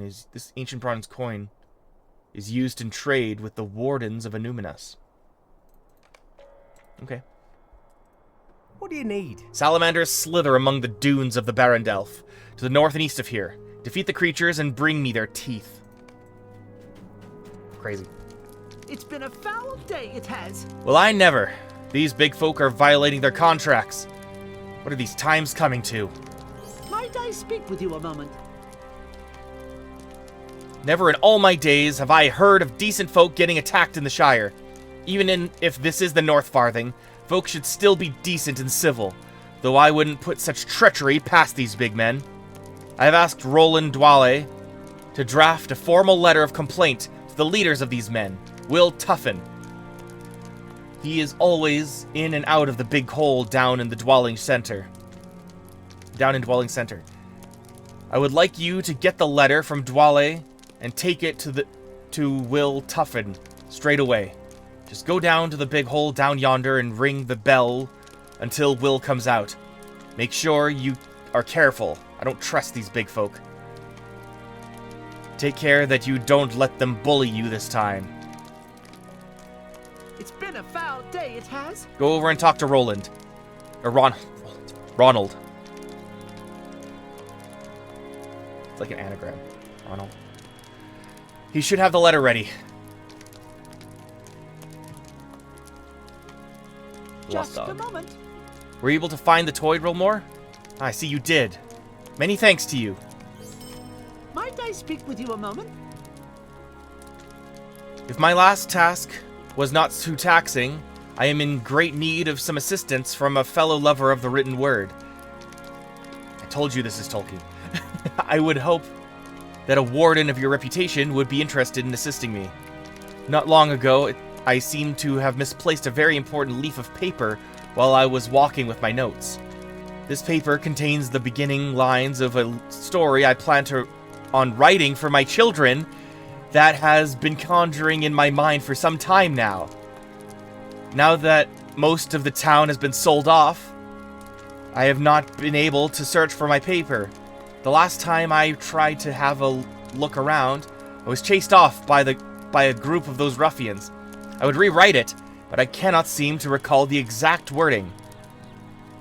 The exact wording is, once upon a time in a hill there lived a hobbit. How does that sound? If you could do it, I would be deeply in your debt. I think I dropped it somewhere in town. Hello. Hello. I know I lost that paper somewhere in Dwalling. It should be just down the hill. Be careful in town with all those ruffians about. Sorry, this is really cool. Like this is my favorite character right now. Until I meet up with Bingo Boffin again, he's my favorite character. Formal complaint. Hello. Ah, yes. Hob asked me to drop a letter of complaint after you found out about that business with Perlina Gamgee. Business letters are not my usual fare. I am more used to crafting more fanciful stories and letters, but I dare say I did as fine a job as any could have asked for.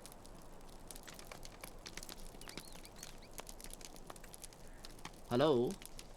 Hob wanted you to bring the letter to Will Tuffin down at the big hole in Dwelling Center. Bob Green Leaves. Green Well, Eaves. the gall of some folk. Bob Greeneaves. They took the venom from the spiders? Well, that's no good. And you found hobgoblins as well. That's even worse. Might I have a word with you? What those goblins want with the spider's innards is a puzzle. To be sure. But there's one thing I do know for certain. They're up to no good. Maybe if you kill off the spiders, the goblins will go away? There's more than anyone can handle out east of here. The North Moors are crawling with them. It certainly wouldn't make any of us sorry to see the beasts dead. You just be careful, though. How rude. I don't know what those goblins are up to, but maybe they'll leave off when there's no more spiders to hunt.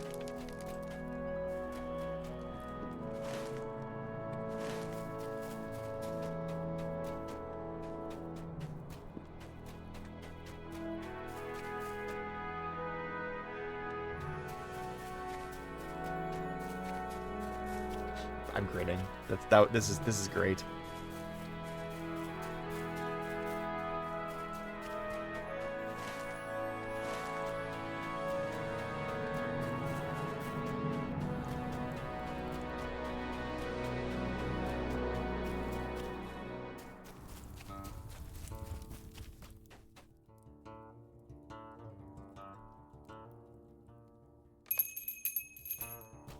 A letter from one of those little rats?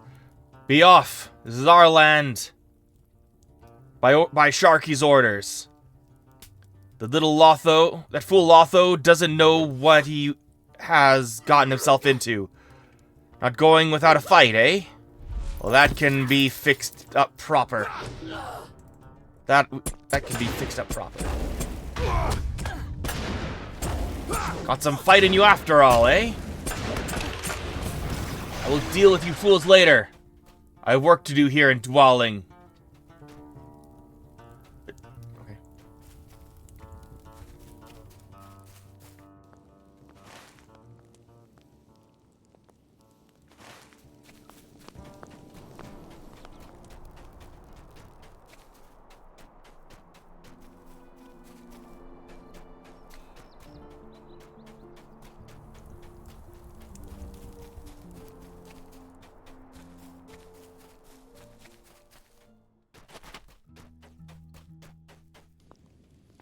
A letter. I want to read it. In a hole in the ground there lived a boar. In the margin behind this line is scrawled in red.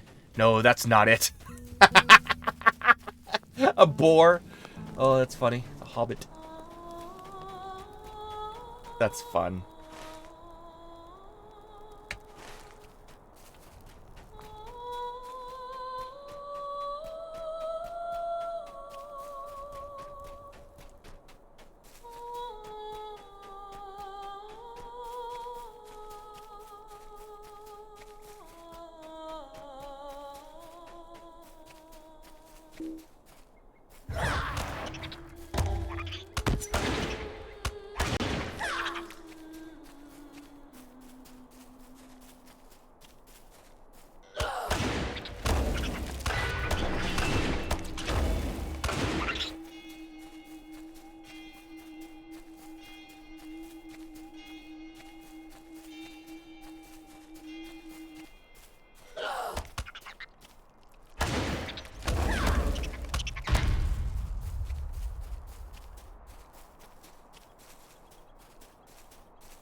Snake? Snake!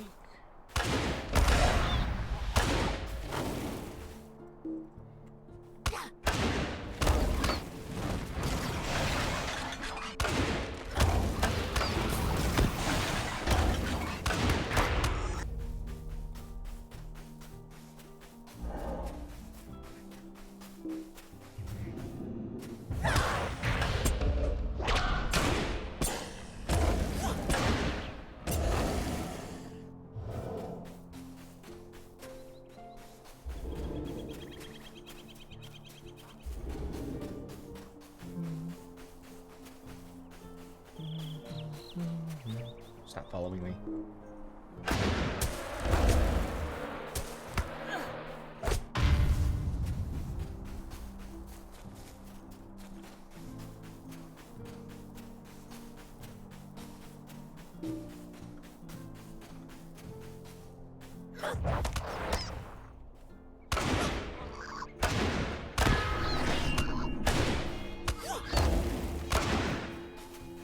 I don't think I'm gonna do this right now, but this is me saying something and probably never doing it.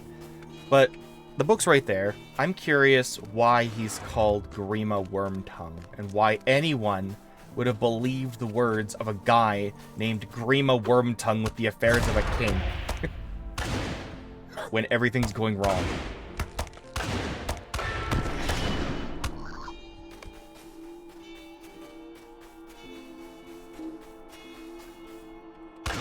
There's time enough for that later, I suppose. Rohan is a long way off.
Gonna be 90 plus 180, that's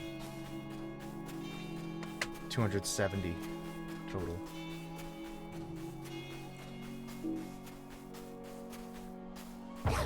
And 150 of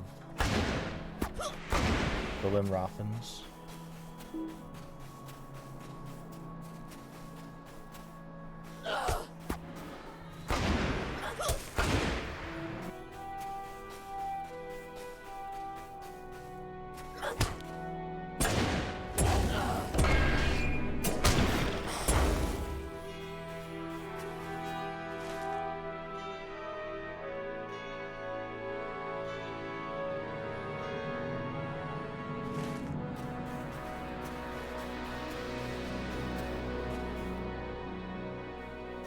Wait, those guys? Nope.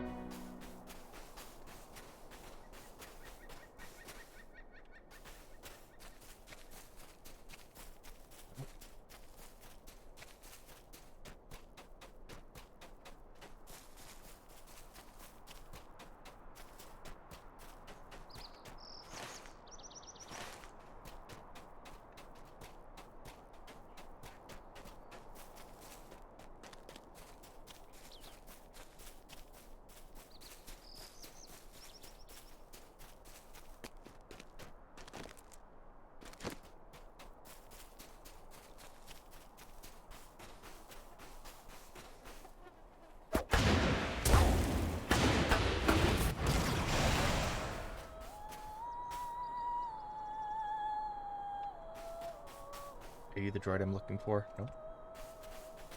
Okay,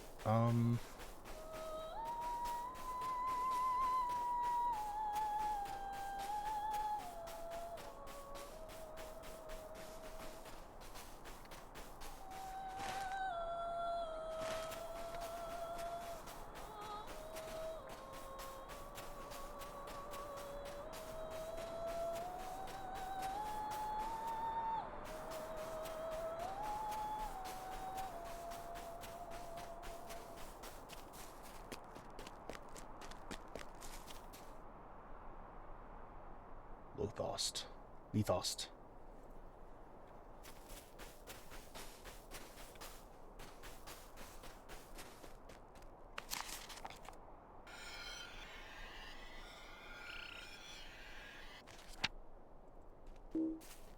You're just a crawler, dude.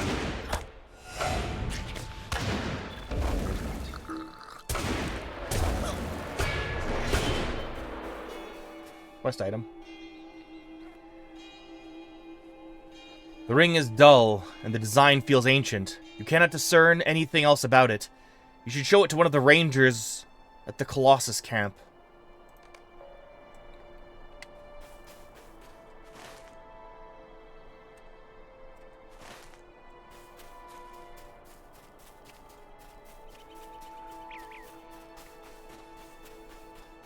I don't even know what a Neriberg looks like.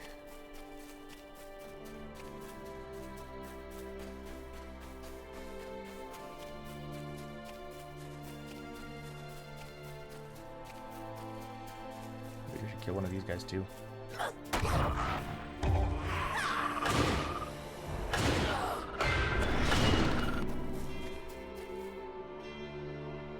The weeds are slimy and do not appear to be any different from any other river weeds. However, when they touch your skin, you feel a soft, soothing feeling. A ranger at the Colossus may be interested in this.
This one? Oh my gosh, it is. Huge sand Norberg. Hold on.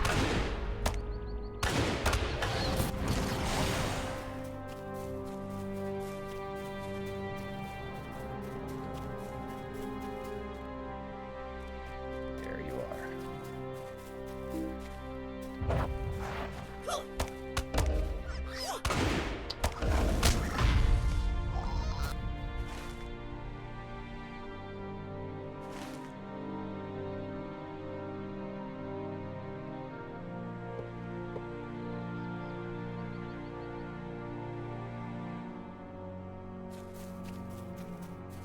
And there's a ton down there that I just didn't get.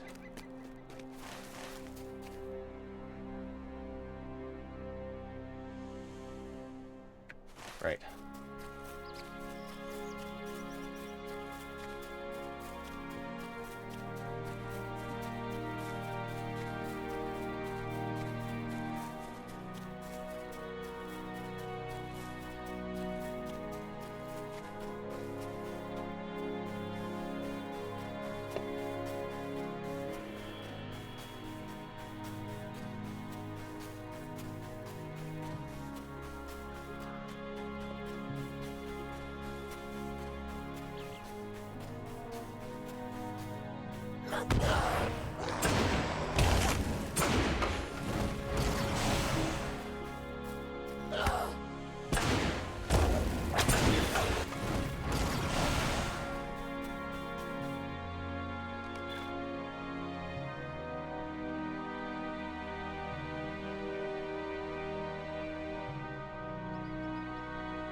I've collected the essences.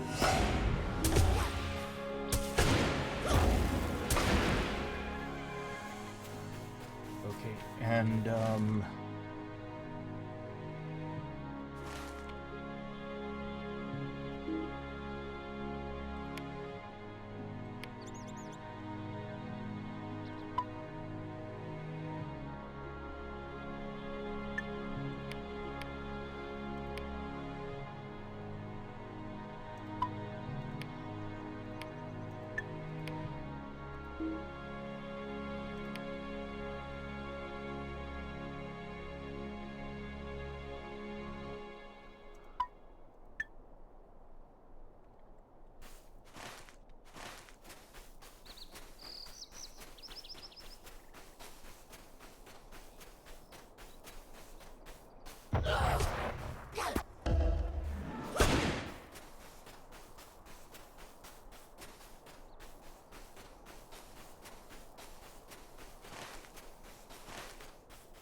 Die.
In the name of the color blue, I kill you.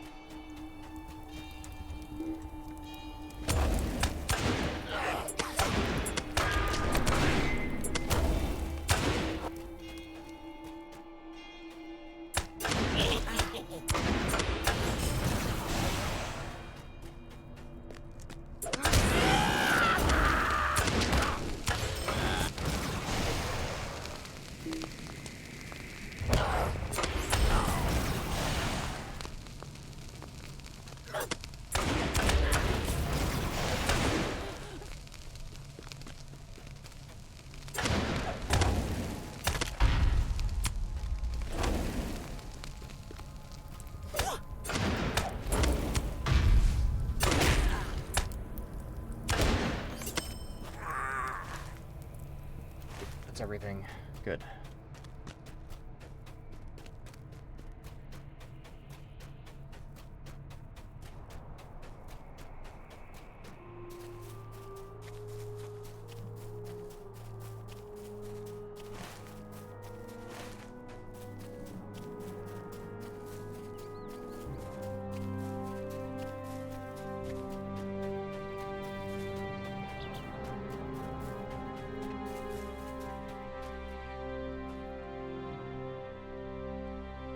How do you do? These scales will do perfectly.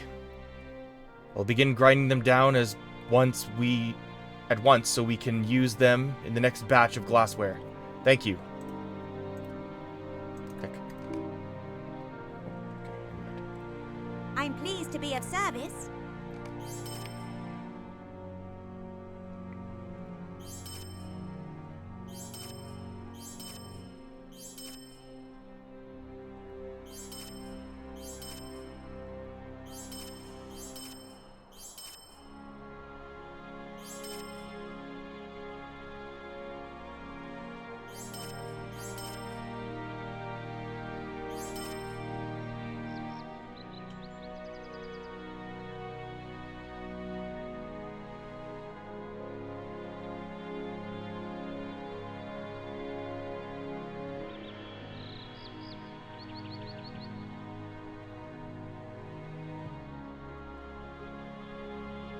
A lovely day, isn't it?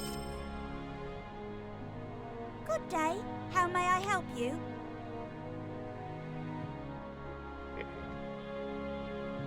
Hold on. There. Now I can pick that up. Good day. These stones are amazing. They are the best batch I have yet seen. Wonder if it is because I have not tried to get any lately. Maybe the longer the goblins have them, the more blue they become. I really want that explained to me. How do goblins make rocks blue? I don't understand. Hello there. Still do not understand how these essences work. Perhaps one day I will, but for now all we need to know is that they make glass sparkle. A lovely day, isn't it? These will do. They're not the best set I have ever seen, but I think I can get enough green out of them to do what I need for now.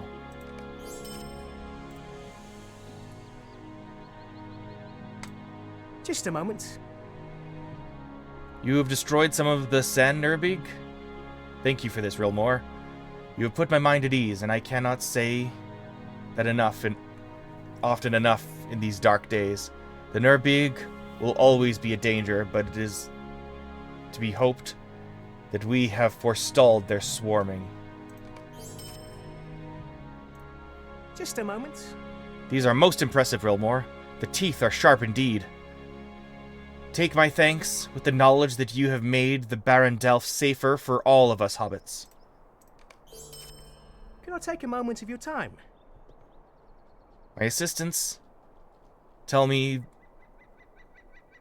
that all of the supplies has been gathered. We are able to once more make glass.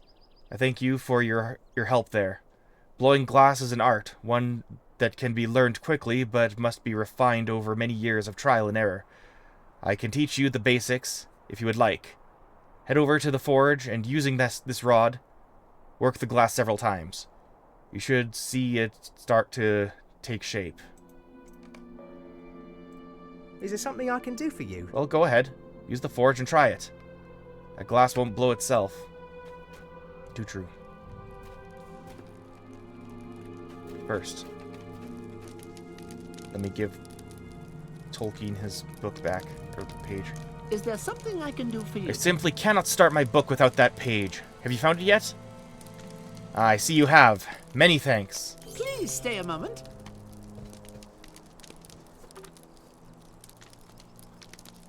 Well now, you have been helpful, haven't you? If you could, I do have one last task for you to assist me with. Among the hobbits of the Shire, a love of languages and written works is quite uncommon. A few of my fellow colleagues and I have formed a small informal gathering of sorts for those of us who revel in such art as the writing and listening of fictional stories. It's his Beowulf Club. I'm so happy.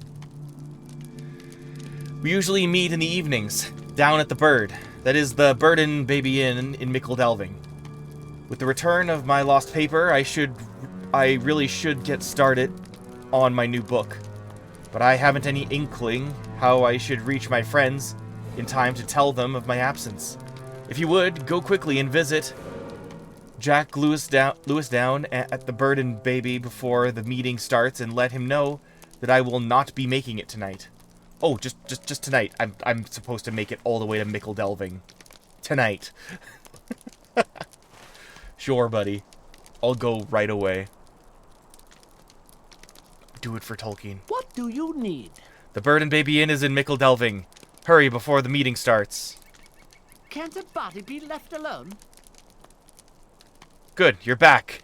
And you've dealt with a few of those spiders I see. Well, I've had me an idea about what those goblins are up to with the spider innards. And it ain't pretty though, and it ain't a pretty thought. Might I have a word with you? You see, I think I finally figured out what those goblins are up to. It was the presence of the hobgoblins that cleared it up for me. Stories always said that they were the worst of the lot, scheming up new ways to hurt and kill folk. I think they are taking the spiders and cooking them down, making them into that tar of theirs that they throw. Never heard of them using spiders' innards for such a thing, but it wouldn't surprise me a bit. They're probably sore from their defeat south of here and are itching for another fight. But this time they plan on burning hobbits out of house and hole. You've got to put a stop to this. You should head back to the Bleak Leaf Crest and burn the pots they are cooking the spiders in.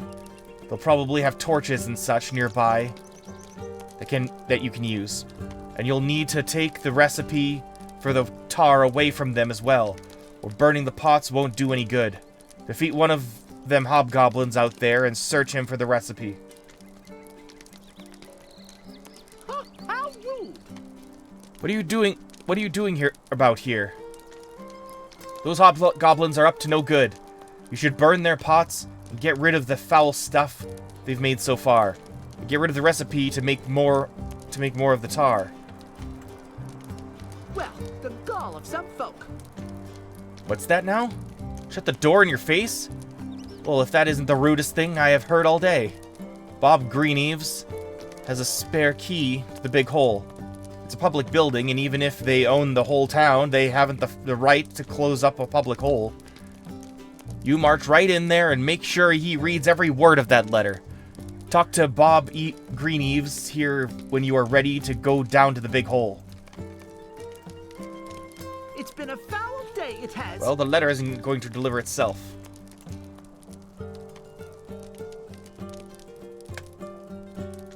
Ooh. Are you ready for me to let you into the big hole? You be careful. Who knows what those big folk will do once you're inside.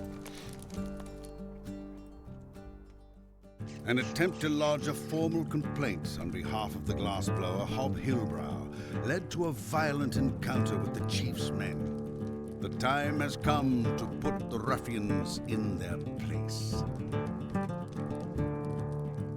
Bro, what is wrong with these people?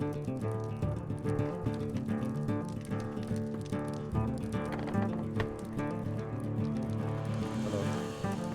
Hi. Hello, Mr. Tuffin. Back again with your letter? Looks like I will have to add trespassing to your list of offenses. There are new rules here in Dwalling. My lads here will make sure you don't cause any more trouble.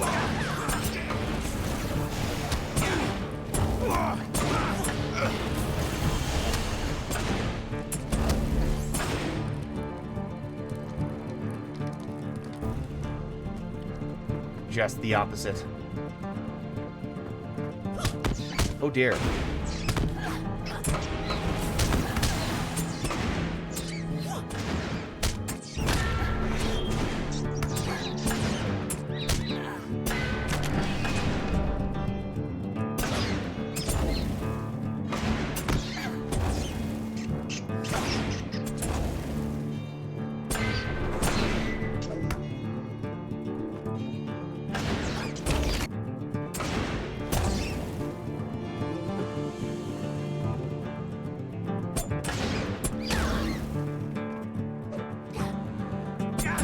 Chief will hear about this.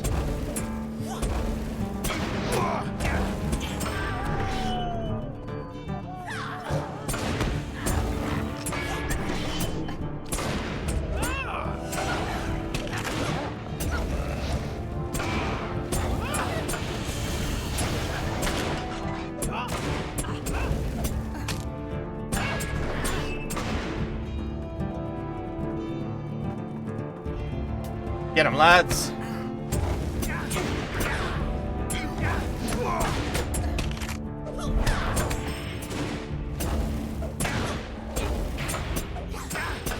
I'll deal with you myself.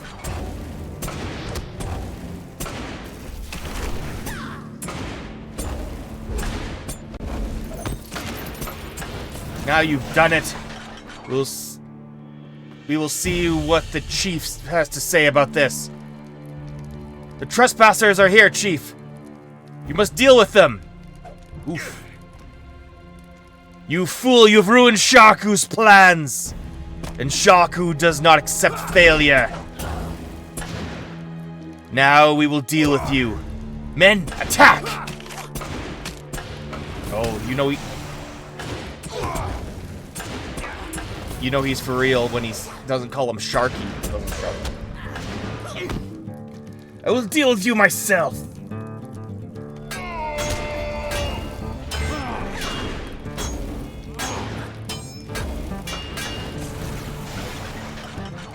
The complaint has been resolved.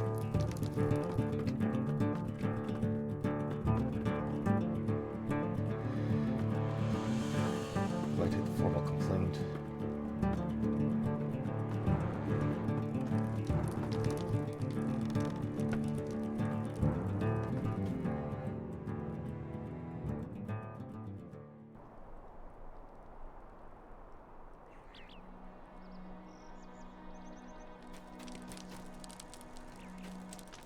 Can't a body be left alone?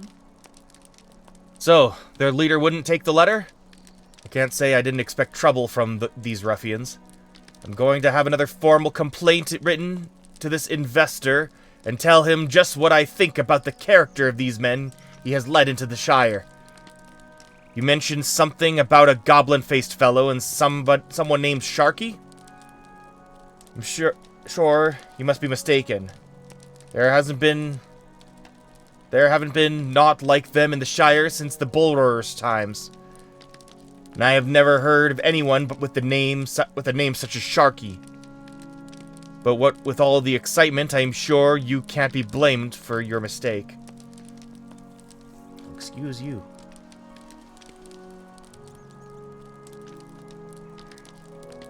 It's 10.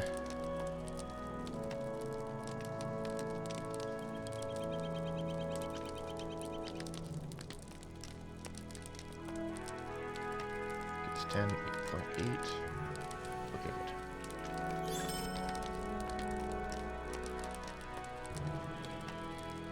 Servant of Progress.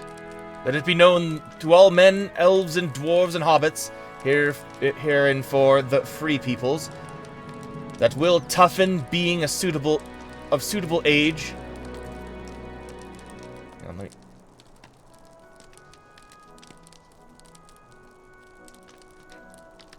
Okay. That Will Tuffin, being of suitable age and discretion and found within the boundaries of the Shire, has been served with process in accordance with applicable law and with all due diligence by the bearer of this title, the complainant, Bob Hillbrow, seeks reasonably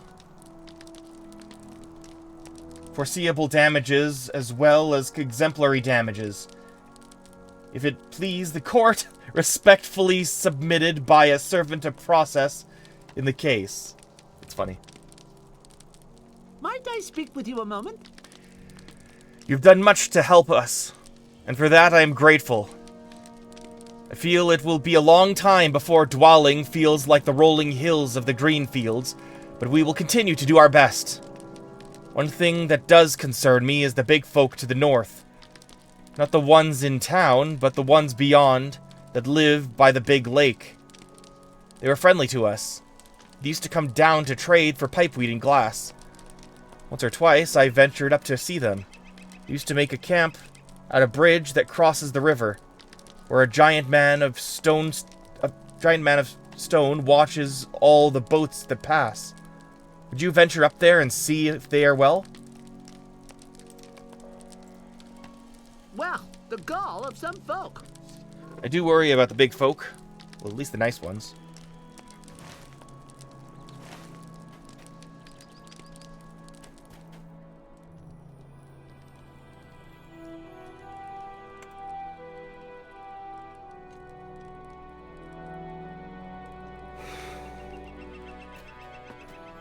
Huh.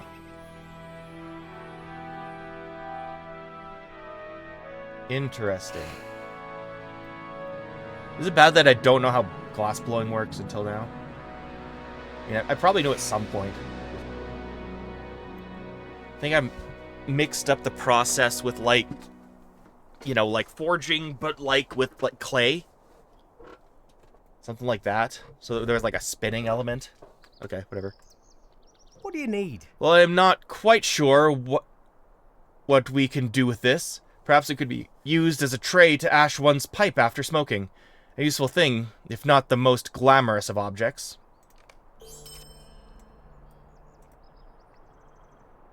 Never thought I would lose my home. Simply don't know what to do. Okay, I know what I can do. Start burning some freaking goblins. We have work to do.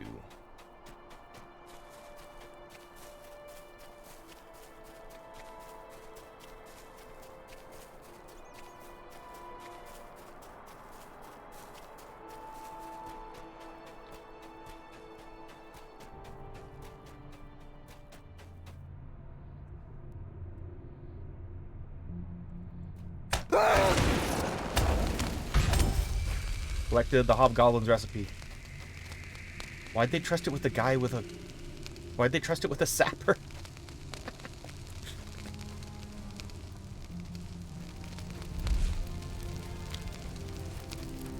Okay, give me your torch, you guys.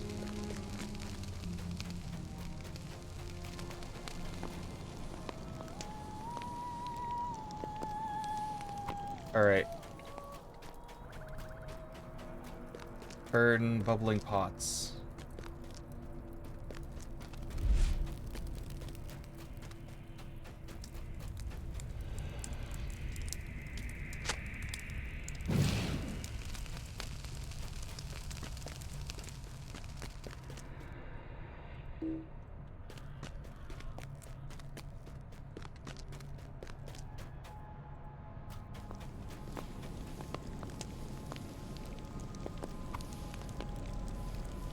Pot of a bubbling black substance.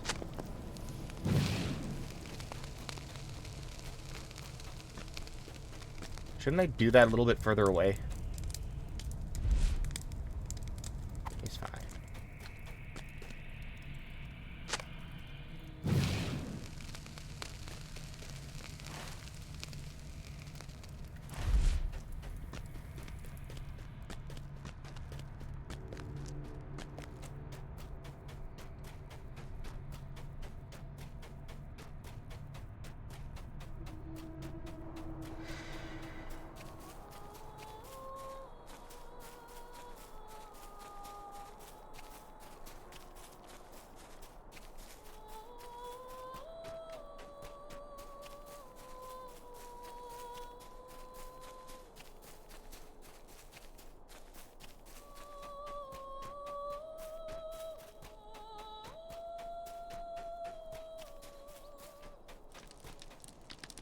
Can't a body be left alone?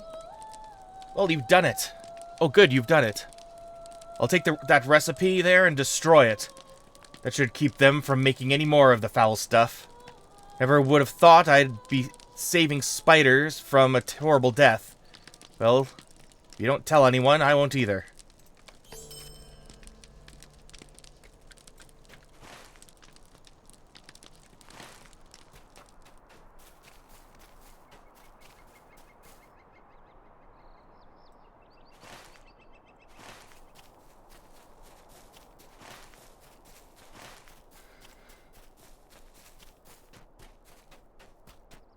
Hey. How do you do? Rimrick Brockhouse.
Alright.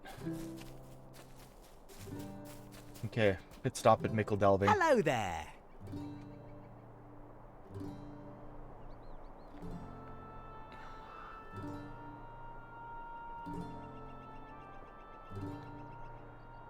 Okay, hang on. Where is the best I can... Where's the closest I can get?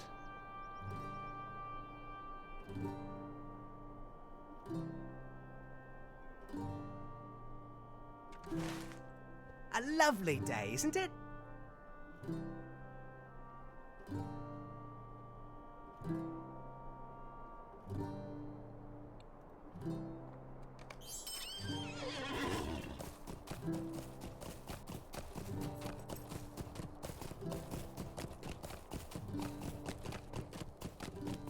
I don't think I can warp there, can I?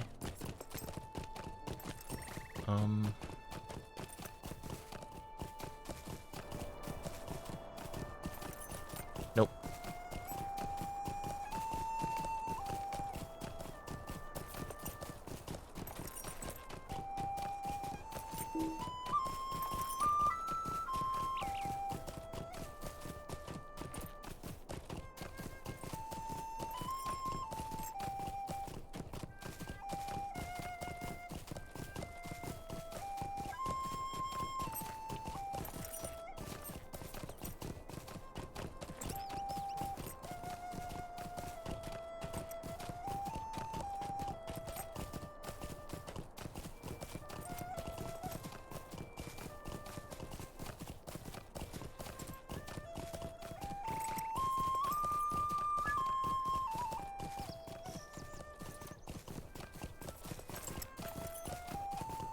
Take that off my list here. Is there something I can do for you?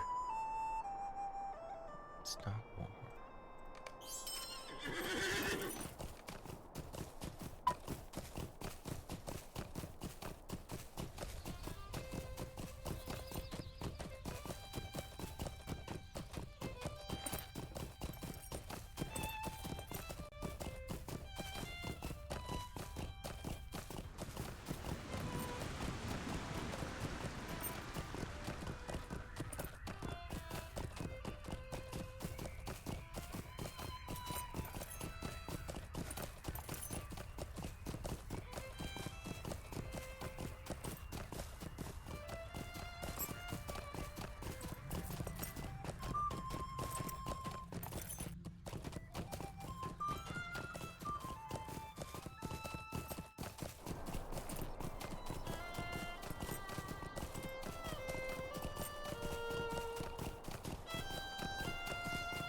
Okay, I'm back with my book. I'm gonna look at that Shire map. Like, I mean... Oh wait, this is the wrong one.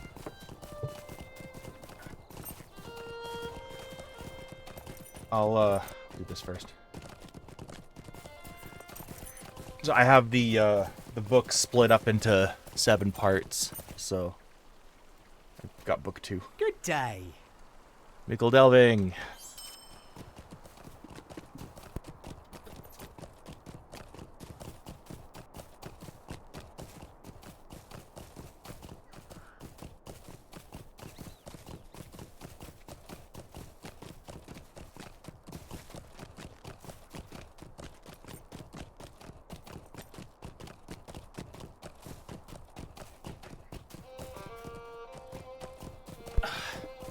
Book 1, The Ring Sets Out.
That's Girdley Island, by the way.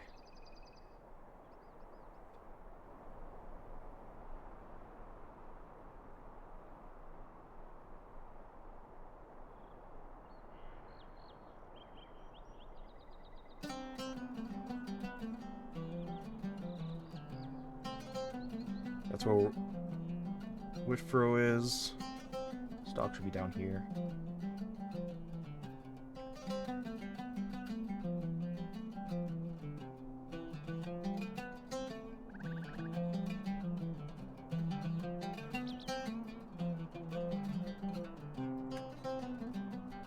Hidden Cup is like there.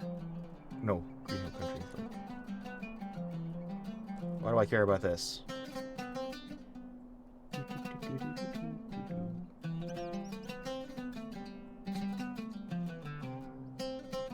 Oh, Bindlewood's over here.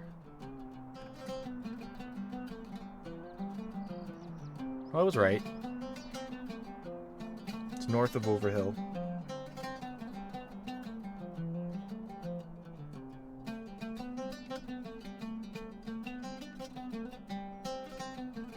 Okay. Now we know.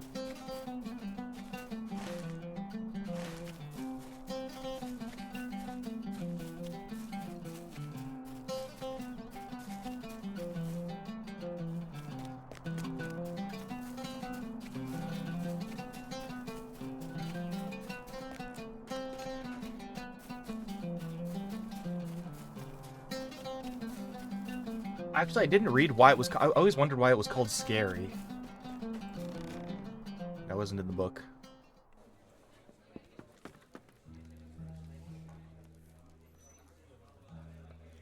Looking at buying a little tiny little hole up Little Delving Way.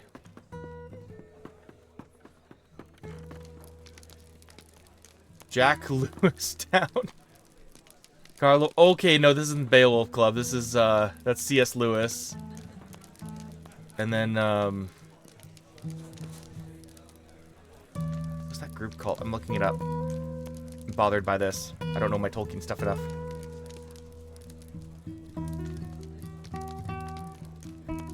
The Inklings! I don't have an inkling of what to... Oh, that's funny. Okay, yeah, so Owen Barfield, Lord David Cecil, Hugo Dyson, Adam Fox, Robert Havard, C.S. Lewis, Warren Lewis, J.R.R. Tolkien, Christopher Tolkien, Charles Williams. Less frequent visitors are Neville Coghill, James Dundas Grant, Colin Hardy, Gervais Matthew, R.B. McCallum, Courtney Edward Stevens, Charles Leslie Wren, George Temple, and guests were Roy Campbell. Oh, really? Oh, no, I got that wrong. Roy Campbell. I thought I was messing up with Joseph Campbell. Roy Campbell's from Metal Gear. And E.R. Edison. Interesting. The Inklings. Carlo Williams. Who was Carlo Williams? Charles Williams. Charles Walter Stansby Williams.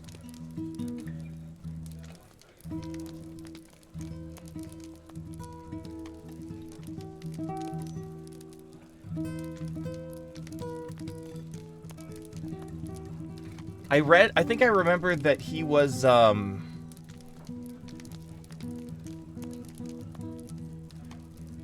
he's the one who introduced them. That introduced Tolkien and Lewis.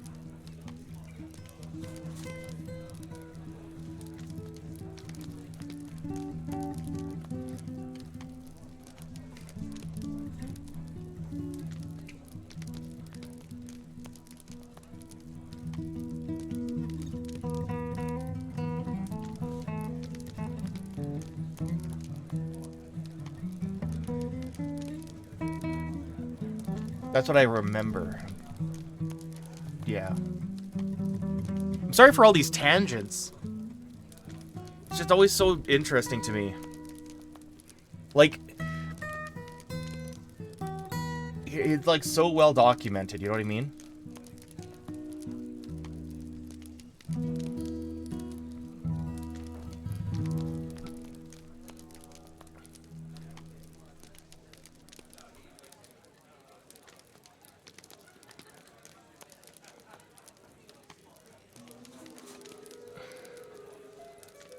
Clive Staples Lewis.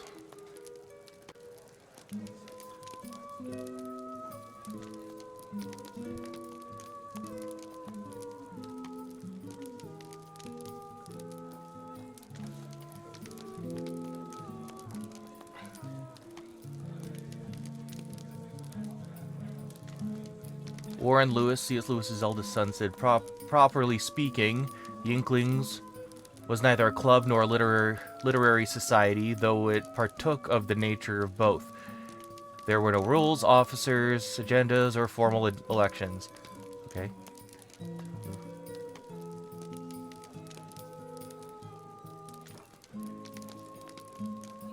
I do remember that Cottage of Lost Play was as a result of a challenge that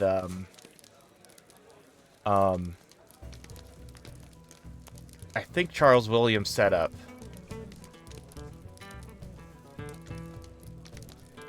Where it was like, oh, the Eagle and Child Pub. Okay, that's why it's called the Baby and Bird. Okay. Commonly known as the Baby and Bird, or simply just the Bird, in Oxford, where the Inklings met informally on Tuesday mornings during term. Okay, there you go. Well researched. A corner of the Eagle and Child Pub, formerly the landlord's sitting room, where Lewis's friends, including Inklings members, informally gathered on Tuesday mornings. There is a small display of memorabilia.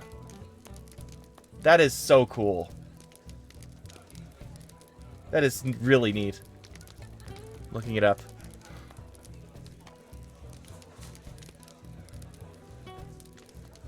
St. Giles, Oxford, England, owned by the Ellison Institute of Technology.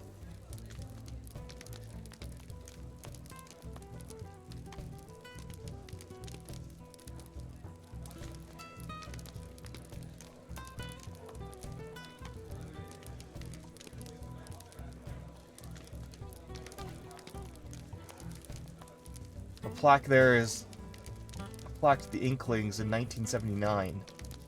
With a member, pictured with a member. That's really cool. I love this. Whoever wrote this quest line, I appreciate you. Owen Farfield. Who's Owen Farfield? Barfield! Instead of Farfield. Let's see who else is here. Largo Boffin. Autopipes was a good barrel roller. Not as good as me, but still pretty decent. Okay. That's just wonderful. This is great. Oh, this is great. Who else is here?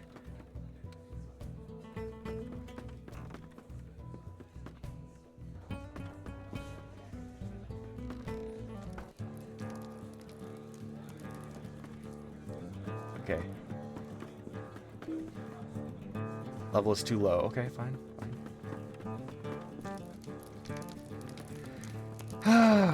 That's great. But yeah, the challenge was... I remember this distinctly for some reason. Because, like, I mean, I guess it was because it was in the preface of Cottage of Lost Play, which is kind of the first book of the history of Middle-earth that kind of just started there. But it was like... The assignment was... Tolkien's task was to write a story about time, and then C.S. Lewis's task was to write a story about space. They were going to do a space and time sort of shtick. And C.S. Lewis wrote the Cosmos trilogy, which is so much better than Narnia. I don't hate Narnia. I just am not impressed with it. I was never impressed with it. It's just guff to me. But Cosmic Trilogy, check it out. It's really good. It's really good stuff. Sort of a progenitor to me, in my opinion, that's how I look at it, a progenitor to the Hitchhiker's Guide to the Galaxy. C.S. Lewis kind of wrote that. But they're very similar setups. Anyways, check it out. But Tolkien's like, he was still obsessed with his Legendarium, and for time travel, it's like, well, it takes place in the past, so let's have a lord or character go back in time, and the character who went back in time is Arendelle, or the character who would become Arendelle.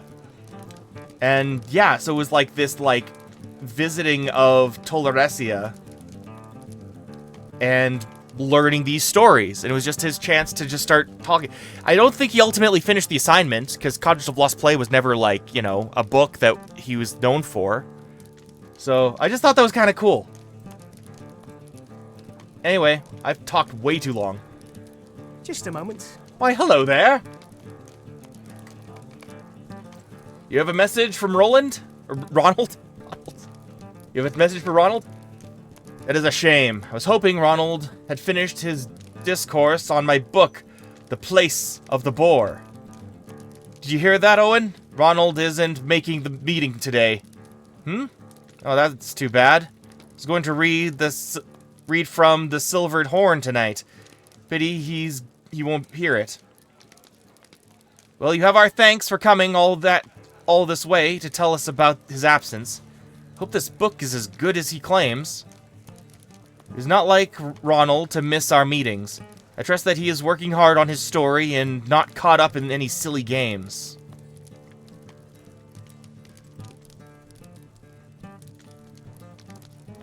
And of course, they're surrounded by books. Oh, that's special. That is so special.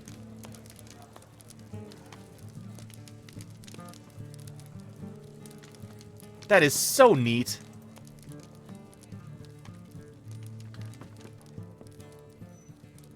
And then their little rabbit.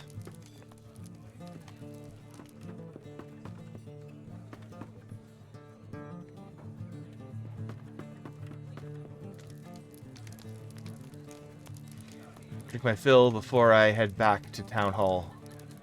I'll need it with that lot. Okay, well, I can warp back.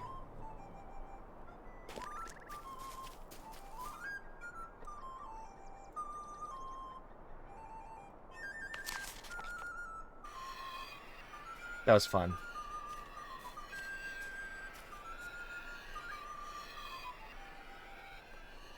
Why did I think it was the Beowulf Club? Well, that's what, that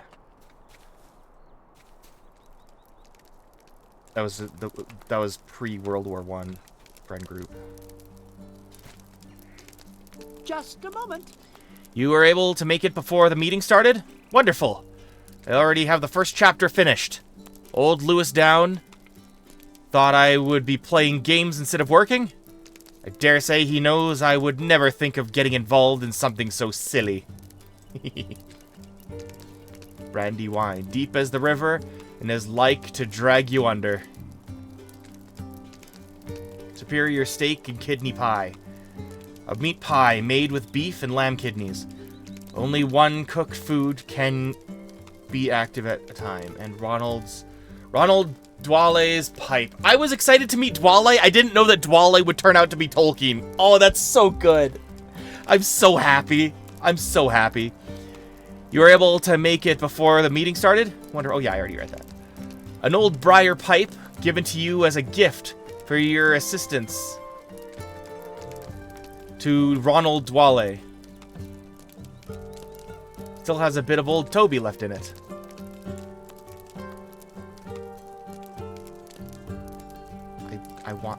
Yeah.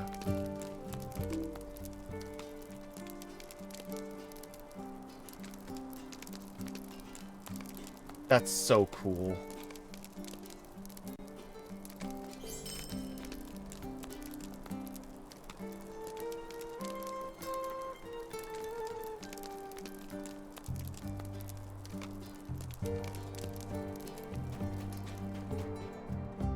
I'm pleased to be of service.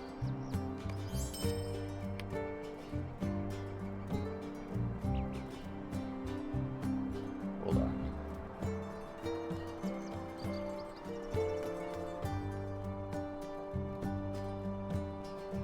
Is this equipment?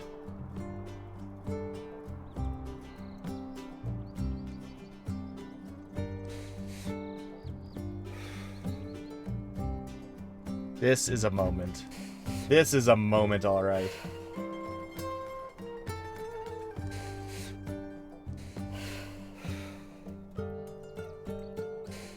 I made a little bird. Man, now I want to read Roverandom again. Or actually finish it. Oh, that's so cool. Can I help you find something, friend?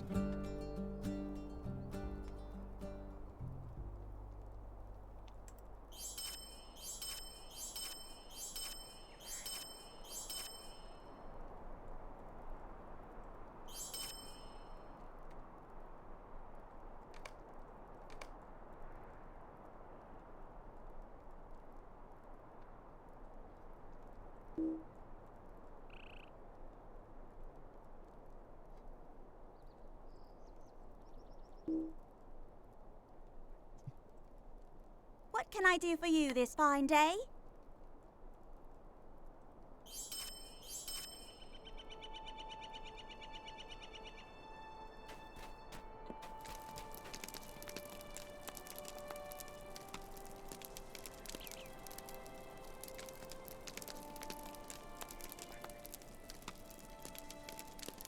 To the greatest writer in history, my friends.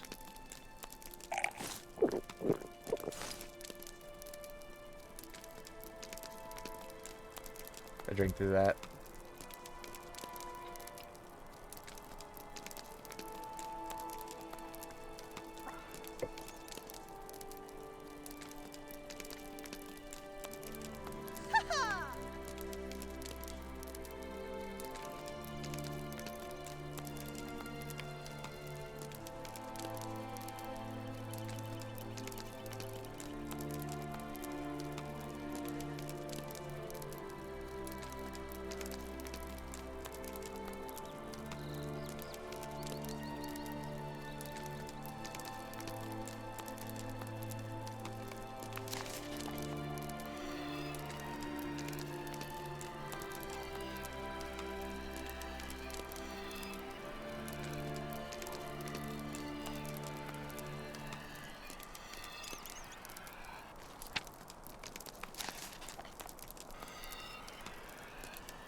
That's so cool.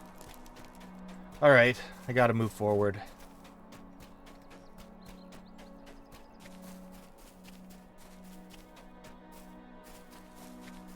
And finally start the next stretch of time in Innuminus.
Oatbarton and Numinas.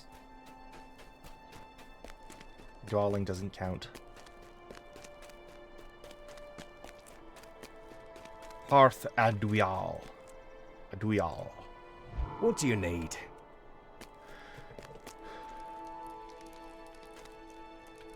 Okay, I'm going to read Aragorn's letter again really quick. Hollinglad. It's been too many years. Young I was when last I stood with you in Menerain, before the tomb of Elendil, my forefather, and bid you farewell. Many roads have I traveled since that day, and many evils fought, but the path now beneath my feet and the foes arrayed before me are more dangerous than ever I have faced. The time has come for strength. The light of Narsil must be rekindled. You know of what I speak, Calanglad. The Silithar must be recovered. I'm ready to take up the burden that has been set before me, but Gwyndeth must give me her approval, or that readiness will mean nothing. The bearer of this letter acts as my agent and speaks with my voice. Verify the authenticity of its carrier, in the common way of the Dunedain. Evendim and Nenuial are in my thoughts, Calanglad. I hope that you are well. Aragorn, son of Arathorn, Lord of the Dunedain.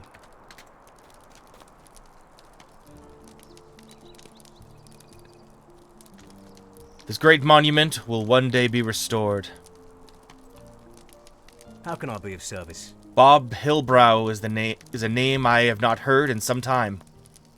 I do miss him and his little jests, but I am pleased to hear that he is doing well.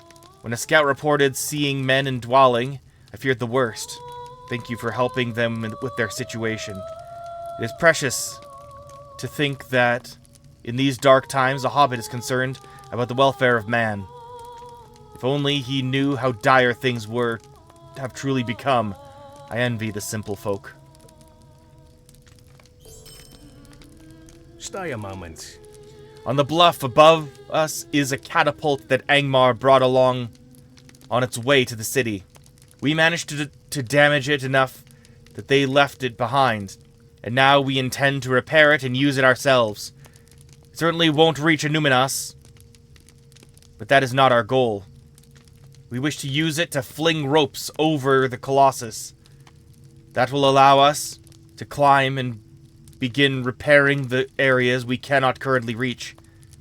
Search the debris scattered along the banks of the river and see if you can find the following supplies. Several bundles of rope, some pieces of driftwood, a few small flywheels, and a couple of pouches of oil. Once you have found them, bring them to Kuther at the catapult on the bluff just to the south of here. What do you need? You should be able to find all you need along the banks of the river. Useful things tend to be strewn along them.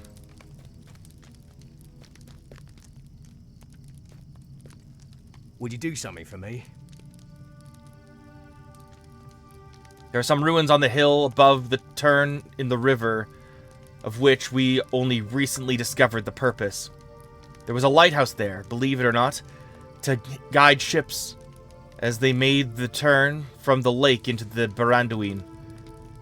The keeper of that flame was tasked with recording all of the wrecks and tragedies he witnessed from his perch so search parties could be sent to attempt to retrieve what was lost. But in the waning days of the kingdom, they could not have been But in the waning days of the kingdom, they could not have been focused on recovering too much. Head to the lighthouse and see if you can find any old papers from those logbooks. If we can get a lead as to where some of the wrecks happened, we might be able to recover some ancient valuables. What can I do for you? Look among the rubble of what is left of the lighthouse. There must surely be something useful left within there, even if it be but a scrap.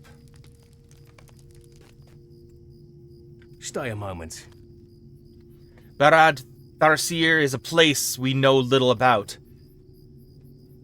There was not much left in the record, but I know it was a site of value. It controlled the shipping lanes and access to the lake from the Baranduin. Every boat traveling the river passed through it. The robbers there are a nuisance, but they should not distract from the larger goal, to learn as much as we can and preserve as much history as possible. We shall never know where we are going if we do not know where we came from. Head down to Barad Tharsir and do some scouting for me. I know there are 5 doorways, but I do not know what they lead to. Knowing the makeup of the structures would be of great help. How can I be of service? Until we know what those entrances lead to, we cannot know how valuable Barad Tharsir really is. Evendim will be restored. We shall see to it. What do you need? These look like any other river weeds that I have seen dozens of times. You say they soothed your skin upon touching them? Yes, I see that. Might I take a moment of your time? I examined the weeds you found, and I'm glad you brought them to me. Normally, the river weeds are of little consequence. One can eat them if hungry enough, but there was nothing special about them of themselves. It seems something happens when the sand lurkers begin to digest the weeds. Somehow, that brings out a mild healing ability from the plants. I've tried them on several scrapes and cuts around camp here, and the results are undeniable. There is no sense in going swimming to get more, since they are undigested. I need you to go out and get more from the sand lurkers themselves. A slightly foul proposition, I realize, taking dinner right after it has been devoured, but I would like to have more of these weeds to make some much-needed poultices. Greetings. We never have enough poultices, because we never have enough supplies. These weeds would help greatly. How can I be of service? You found this within a crawler, you say. Wonder how it got there. Stay a moment. I examined the ring you found, and it is certainly from the Old Kingdom. It must have somehow gone overboard from a ship carrying it. The tide slowly carried it to shore, where it was buried within the dunes, forgotten until a crawler accidentally devoured it. There were many ships that traveled the waters, and many storms that harried and wrecked them, particularly along this stretch of water. I wonder how many other pieces of jewelry fell overboard and made their way into the sands. There's one way to know. Head back to where you found this piece and search the crawlers there for other pieces of jewelry. If any of them swallowed one, odds are more of them have as well. Return to me with whatever you find. How can I be of service? The jewels you found could have belonged to one of the royal families. Could I speak with you a moment? I pride myself on a wide array of supplies. I pride myself on the wide array of supplies I carry, Relmore, and I do my best to maintain my inventory. You can imagine the disappointment if I were to travel to the southern lands and not have the various knickknacks of which the hobbits there are fond. No, I must maintain my stock at all times. But it's not easy. To get to Dwalling or Oatbarton, you have to travel southeast of Tinodir and pass through the Barandelf. The sands and dunes of that place are now home to creatures vile and dangerous. On my last journey, I was quite surprised by the grasping tendrils of a number of sand lurkers. I barely managed to escape with my life and my inventory. That is unacceptable, Rilmore. If you can defeat some of the sand lurkers, I would greatly appreciate it and reward you in kind. You will find many of the creatures near Lethost, on the banks of the Brandywine. Lethost is on the other side of the river and slightly south of Barad Tharsir, if you are familiar with those ruins. What do you need? The sand lurkers can be found throughout the Barandelf, southeast of here, but especially near Lethost. Lethost is on the opposite side of the Brandywine from Barad Tharsir. Hiding underfoot. Stay a moment. There is a small ruin on the west side of the Barandelf called Lethost. It is nothing more than a shell of the walls now, but I feel we should make an effort everywhere we can. Crawlers have filled these ruins.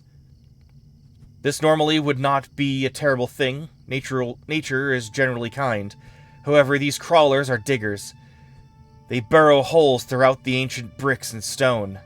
In time, they could bring down this very colossus. Head to Lethost and search out the crawlers. The ones we are interested in stopping will not be on the surface. Flip over some rocks and defeat whatever you find beneath them.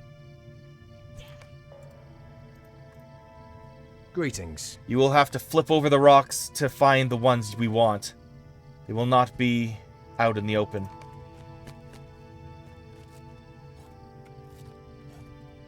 Would you do something for me? We have to do something about the tomb robbers, Rilmore. I have spoken with my kinsmen about this matter, but we are stretched thin. We must focus on the threats to the tombs of our forebears in Menarain and the crypts of Anuminas, even while other areas fall into danger. Southeast of this colossus, the sands of the Barandelf and the dune grasses are swept by the breezes that come off the Brandywine. But now the gentle breezes carry too the harsh cries and commands of a band of tomb robbers. They have established a camp in the ruins of Barad Tharsir, on the far side of the Brandywine. And I fear that before long they will cross this river and into the peaceful lands to the south. You will be rewarded if you can defeat the tomb robbers of Barad Tharsir. We cannot allow them to ransack and carry away our past. We cannot afford to do anything about it ourselves. Greetings. Barad Tharsir is southeast of this colossus, in the Barandelf, on the far side of the river Brandywine.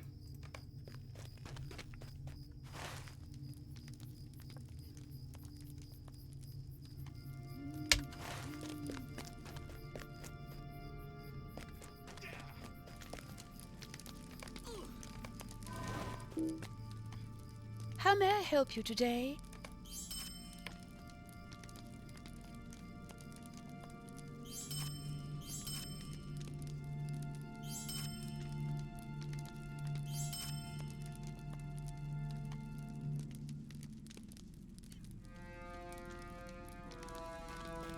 All right.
Pile of rubble from the lighthouse that once stood here.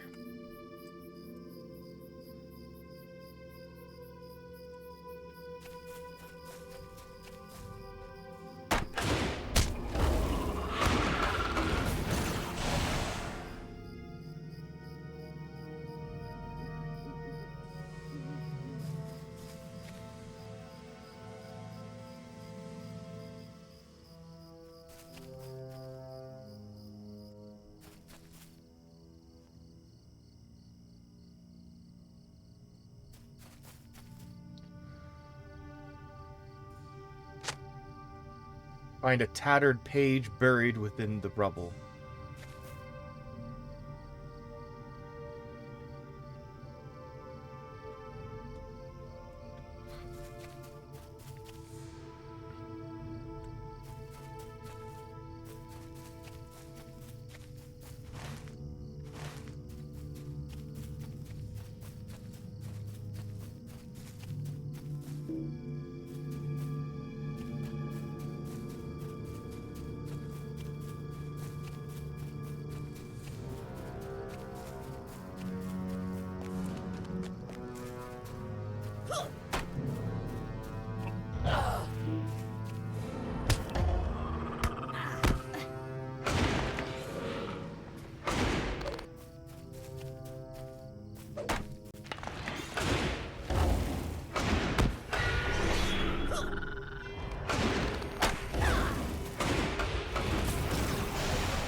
Let me go.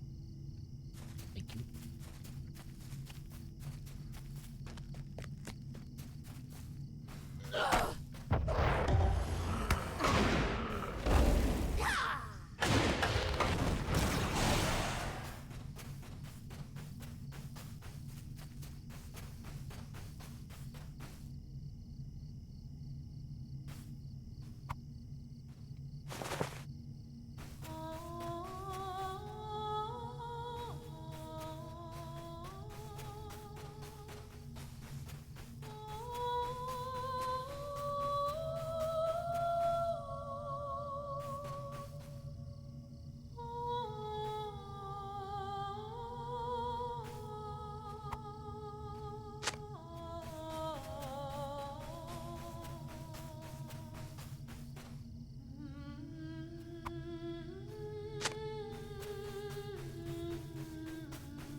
Tomb Robber Slayers. Okay. Good.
Bring me your rope.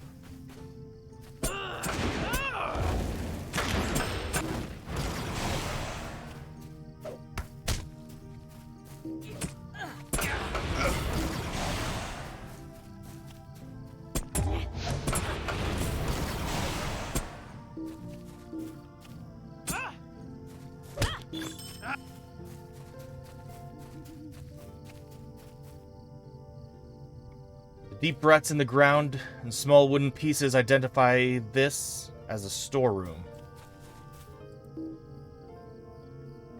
Treasures of Barathir. Okay.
Large amount of pottery shards identifies this as a dining hall.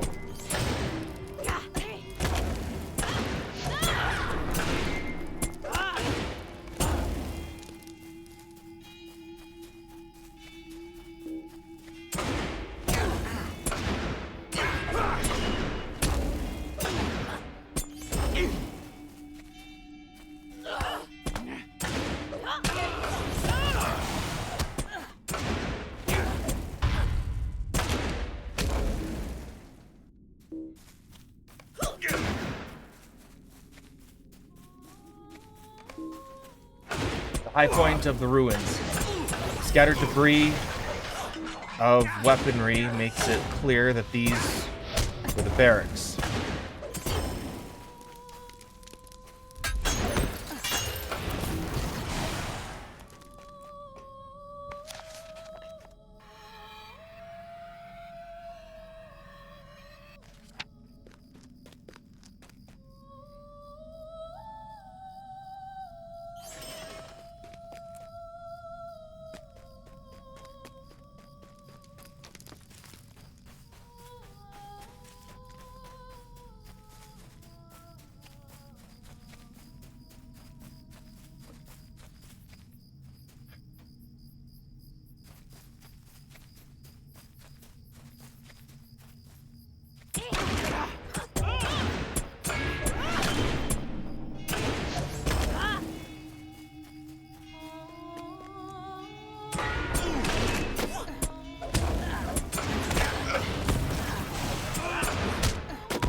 faint etching of swords and bows line the doorway.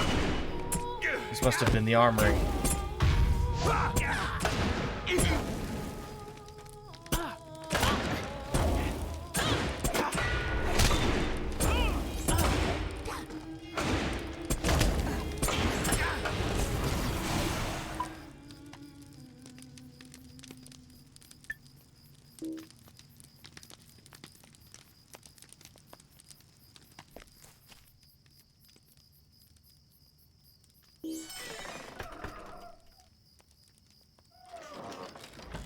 Oops.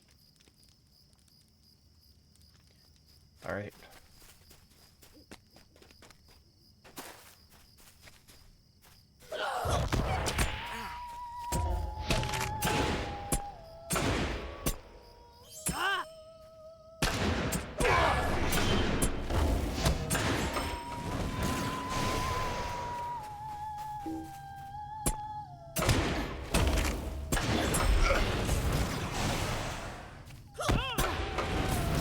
This doorway is either left unmarked or has been worn away,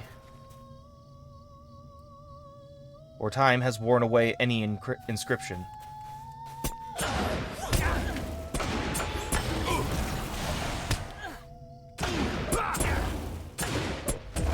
All good news.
Okay, I'm just gonna go upriver because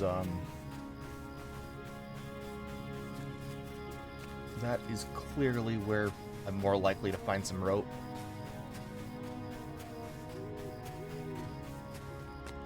It's not like I need to make the most of killing tomb robbers, because we have yet to go to Innuminus.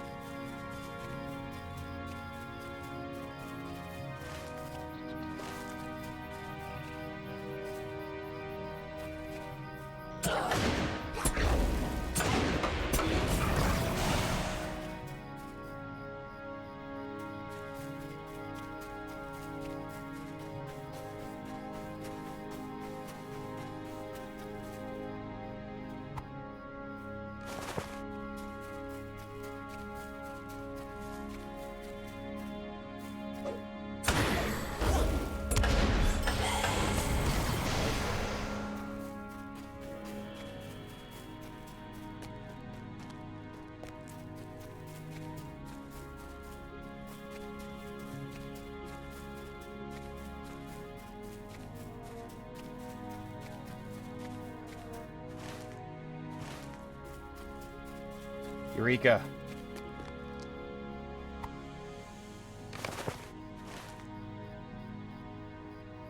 Okay.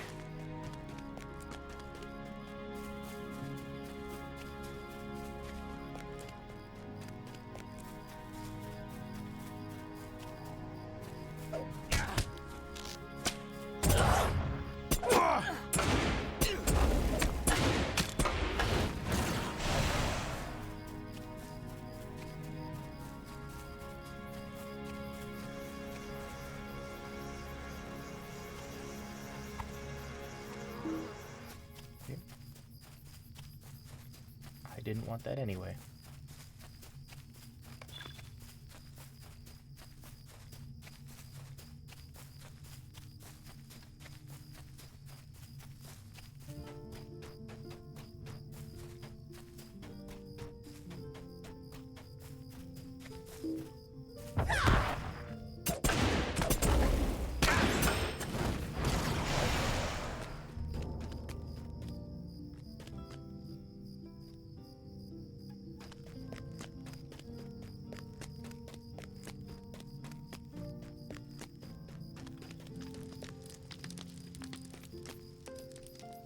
What can I do for you? Oh wait, hang on.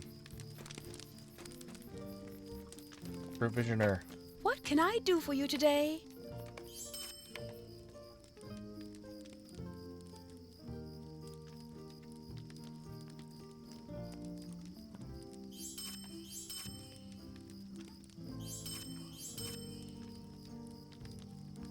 Wait, hang on.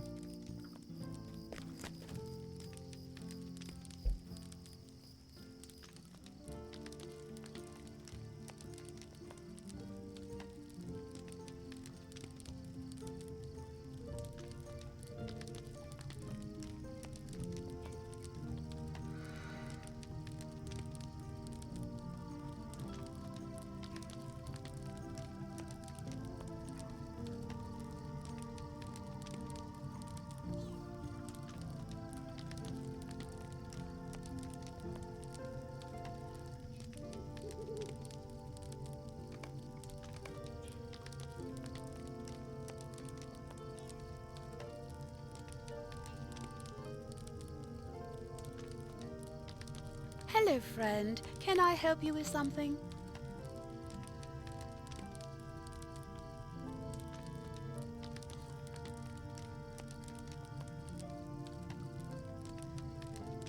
Aha.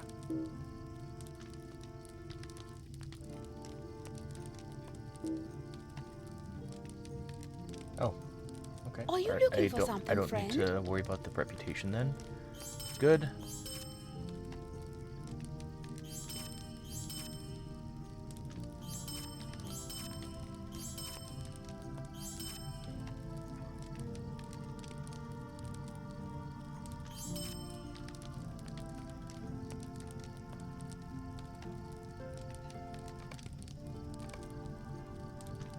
Okay. How can I be of service? You were able to find a page? Was worried that they would have all been lost to time, much like the lighthouse itself. Now let us see what we can learn from this. Could I speak with you a moment? After much time and patience, I was able to read what was on the page you found. It was very faded and in a bad state. I nearly destroyed it trying to get the last few sentences. It was from near the end of the kingdom and detailed a shipment of keys from down the river to the rangers' encampment there. Sorry. From down the river to the rangers' encampment here. They knew they were leaving, but they wanted us to safeguard as many of their treasures as possible. The locks came on a separate ship that arrived safely. The keys never made it.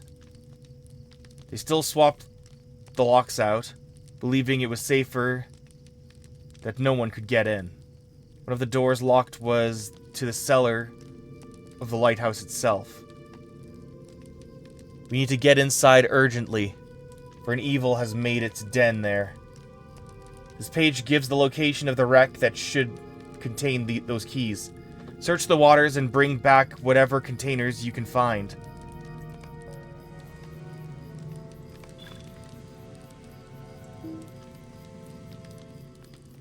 help you today? What can I do for you? The wreck should be along the bottom of the river in front of Barad Tharsir. Greetings.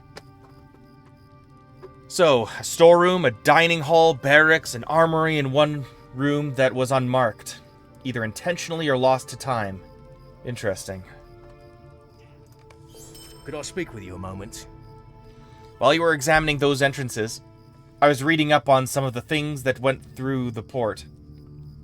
The records indicate weapons and pottery were the primary things shipped along the river.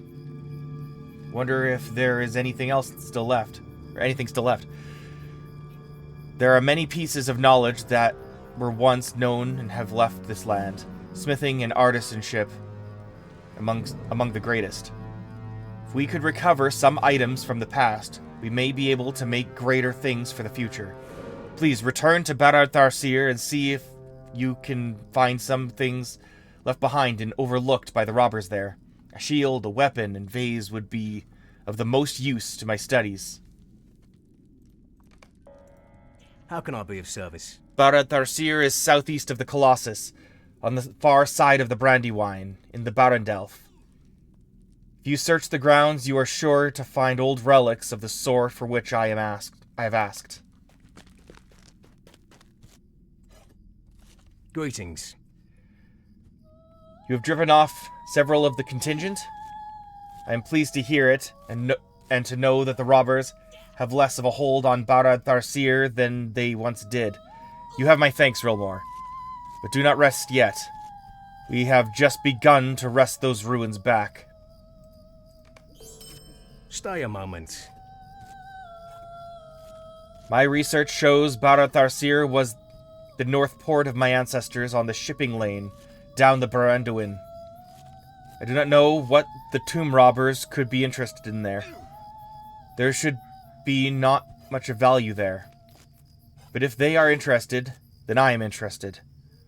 What do they know that we do not? Your earlier work has served us well. My scouts tell me that two of the more prominent robbers have emerged from the ruins and are leading the digs themselves. They are the key to understanding the tomb robbers' interest in Barad Tharsir. Return to the ruins and collect the orders off of two particular brigands, Atwood and Oakes.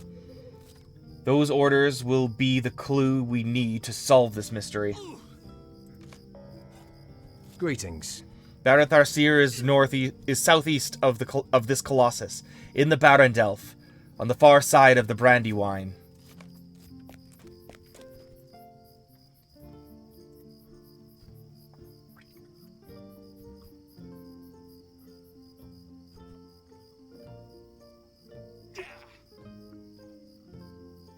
What can I do for you? You have defeated the Sandlurkers of the Barandelf? I'm glad to hear it, and will reward you for your efforts accordingly. How can I be of service? We will still need to get down there at some point to reinforce the walls, but you have provided us with some much-needed time. Thank you.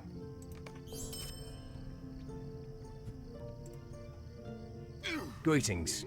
These are extraordinary. They will need some cleaning and polish, but the workmanship is exquisite. These can teach us a lot about how to place intricate detail into rings and earrings. How can I be of service? These will do perfectly. Just barely digested, and there is plenty here to make poultices for weeks. Thank you.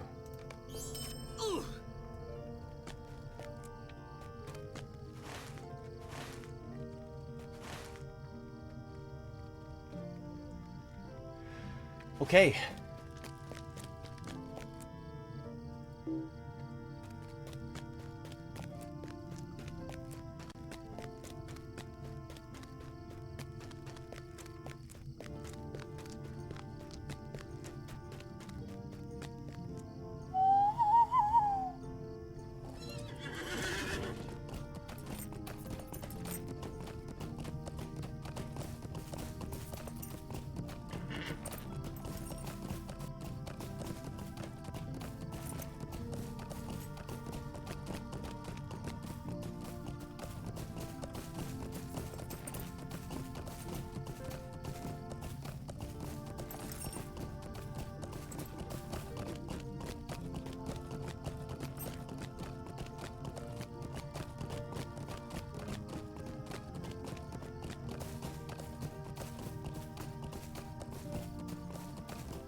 Who's there? I'm your worst nightmare.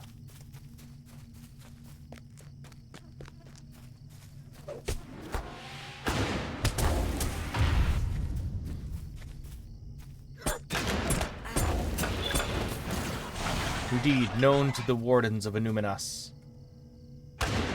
Friend to the Wardens of Enumenas.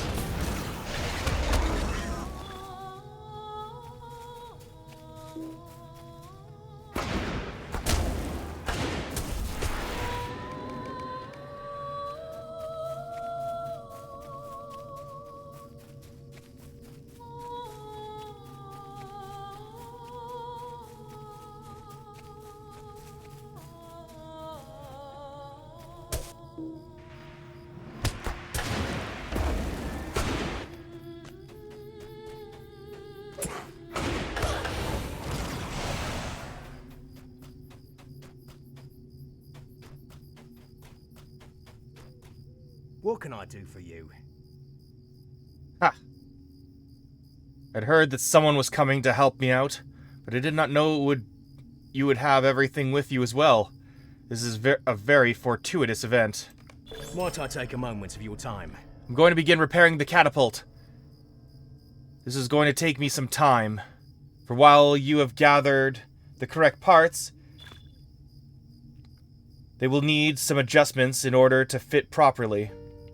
This is going to be a loud process, and I recently saw some scouts searching through the stands of trees surrounding us.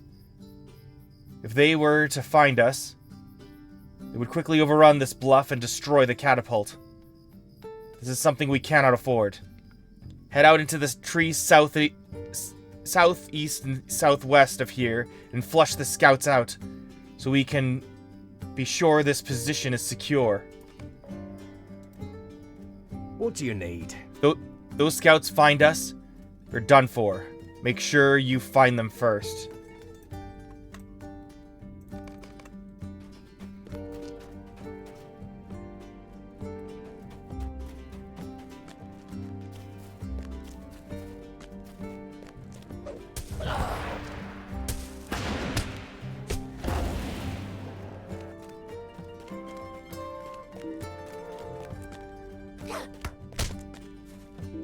I see you there. The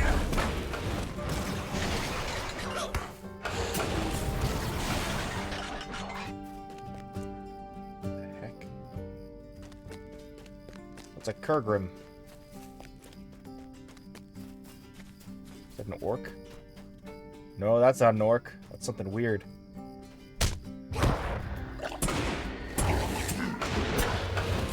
Kurgrim Slayer. Okay.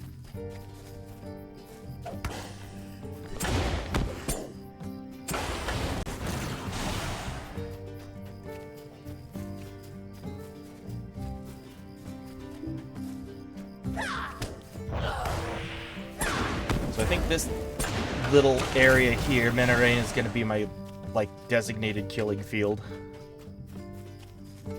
for all of my deeds.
got someone here.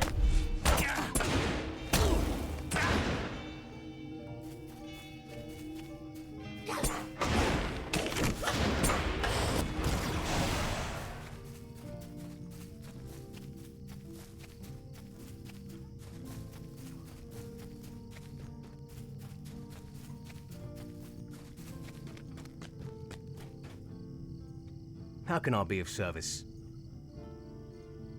So they are gone, just in time too. I finished making the repairs, and we are ready to fire. Head down to Sardan at the base of the Colossus and let him know whether we are ready to launch the ropes.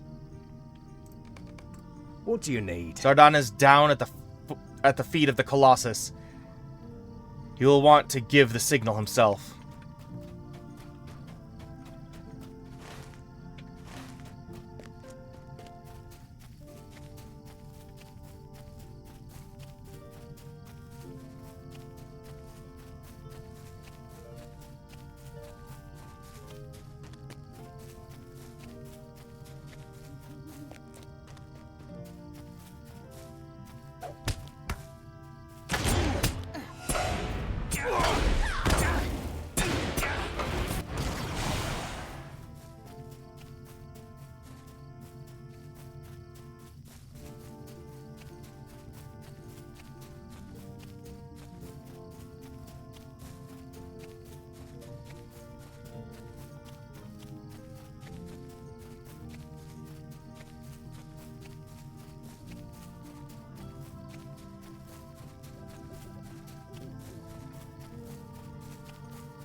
How do I get those?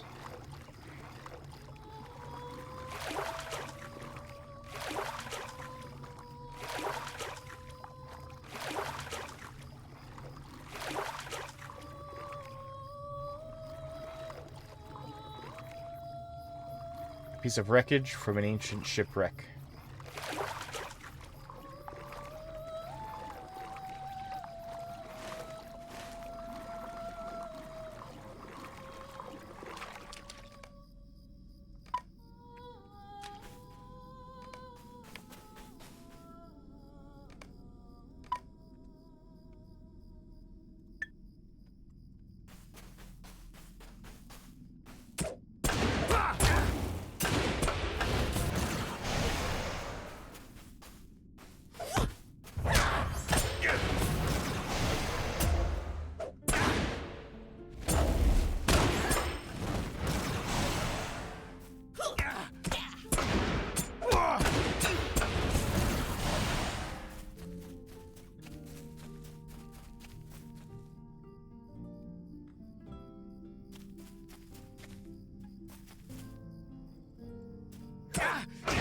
Broken shield.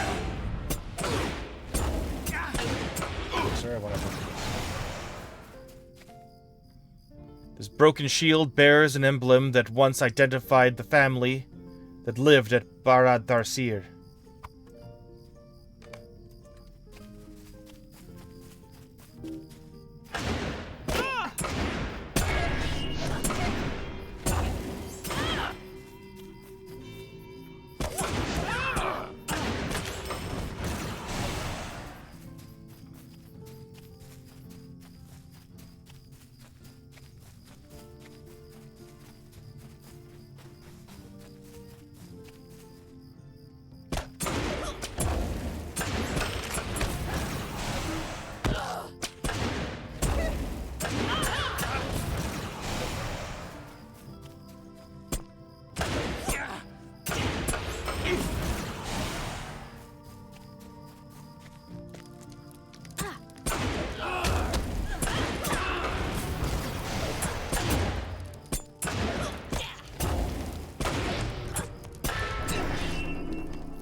Here.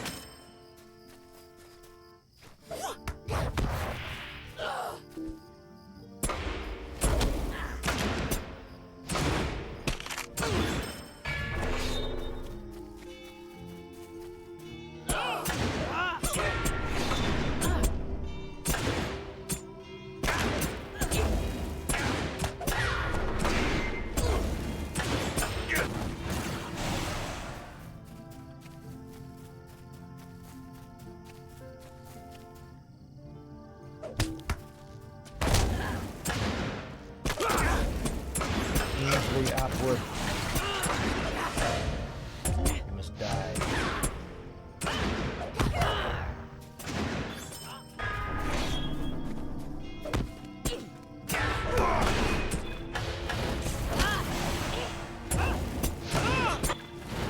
Ainsley!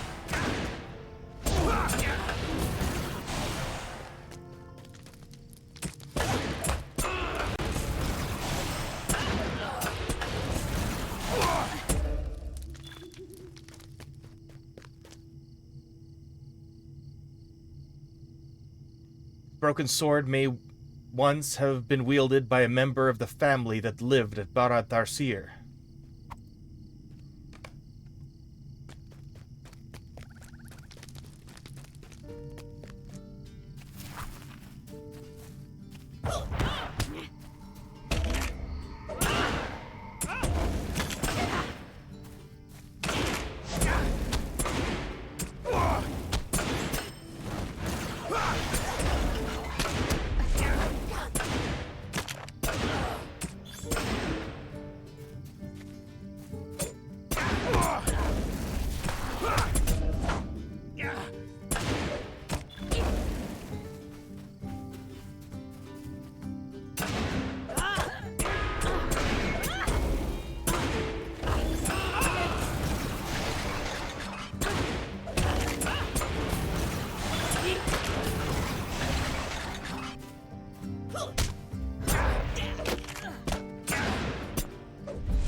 There you are. Ogden Oaks for reals these days.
Its vase has been broken into pieces, but once stood proudly somewhere within Barat Tharsir.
kind of curious why the Colossus was constructed. Because, I mean,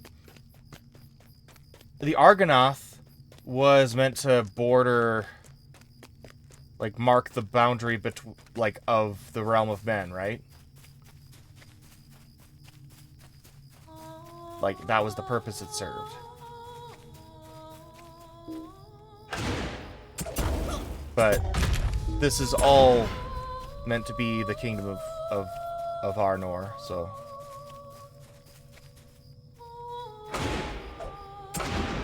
I'm sure I'll figure it out soon, but that's something that I am kind of curious about right now.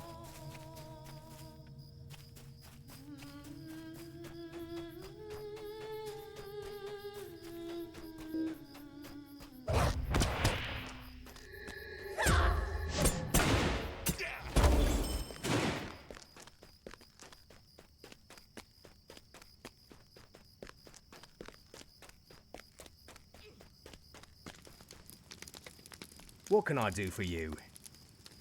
I already know what you are here to tell me. Seems Kuther has a quick trigger finger, and his message beat you here. Could I speak with you a moment? Thanks to some kindly aim from yourself, the ropes have been strung. And we are able to reach new places on the Colossus in need of repair.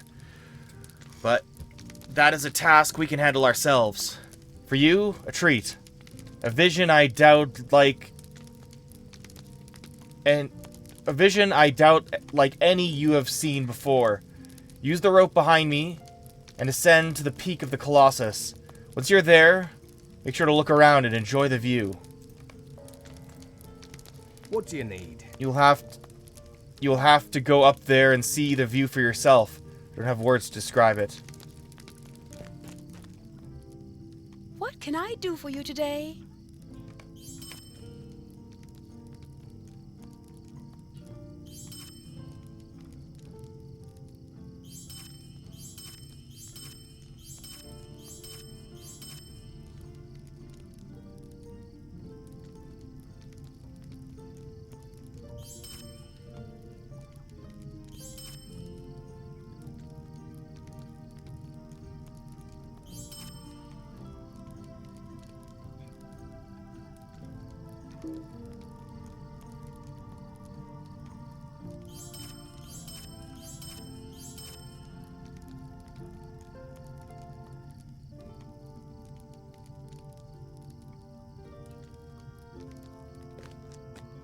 How can I be of service? These relics do not appear on the surface to hold anything new or different, but only a fool would stop there. I will continue to examine them. Stay a moment. Most of the items you recovered had the same mark you told me was outside the storeroom. I think we should focus our efforts there. I've spied a great many robbers entering and exiting that doorway. They never seem to be carrying anything out. They seem to be loading it all in crates and bags on carts. We must know what they have found in there. It must be a great deal if they are waiting to move it until they have it all. Head within the storehouse and search whatever containers you find there. We must know what they have found.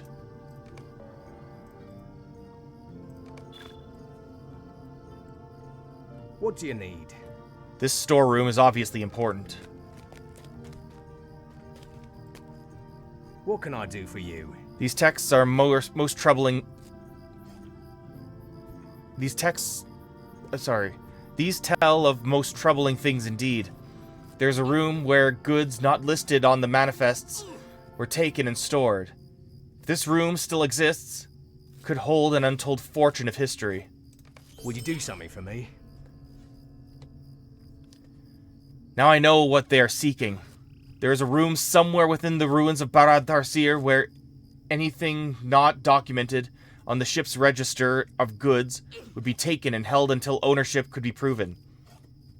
While most of those items have probably been lost to history, there could still be a wealth of small trinkets and jewelry hidden within. The room is reported to be on the south side of the ruins. From the reports, the door looks like any other, and the room is not that deep within.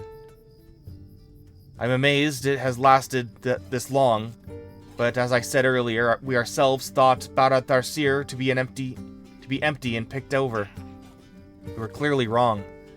Return to the ruins on the beach and find this room. Search within and return with what you find. If any disturb you while you are there, put an end to them.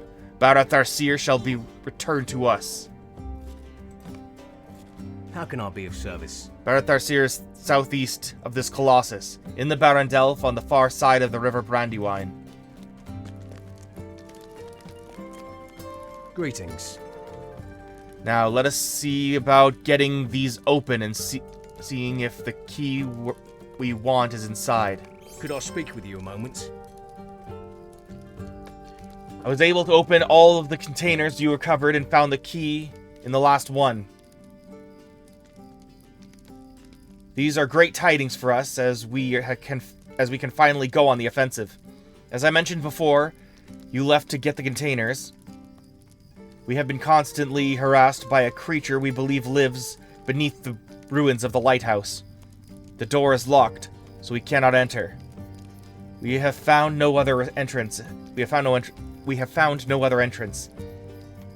At this point, we do not know how it comes and goes. We are sure that is where it lives, though. We have lost enough good men to this creature. Take this key, venture beneath the lighthouse, and slay whatever you find down there. Do not return until we are safe from this. Do not return until we are safe from its threat. I'm lisping. I can't read anymore. What do you need? Please defeat whatever this thing is. We cannot truly be safe at this camp until it is no more.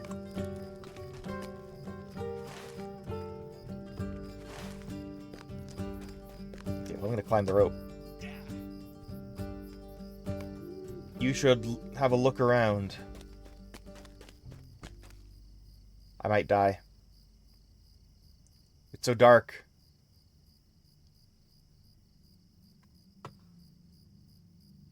But it is pretty.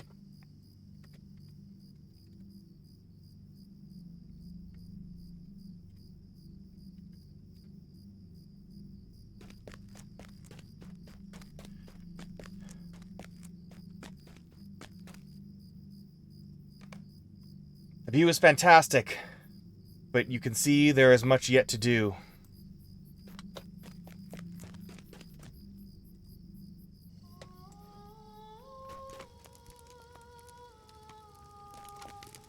How can I be of service?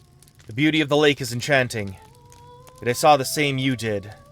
The ruins to the west and north are in desperate need of our aid.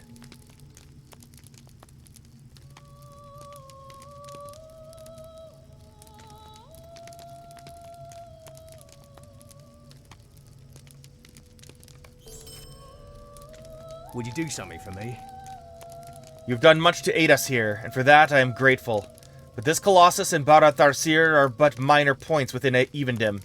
Anuminos to the west, and the estates to the north hold more value than the ruins here.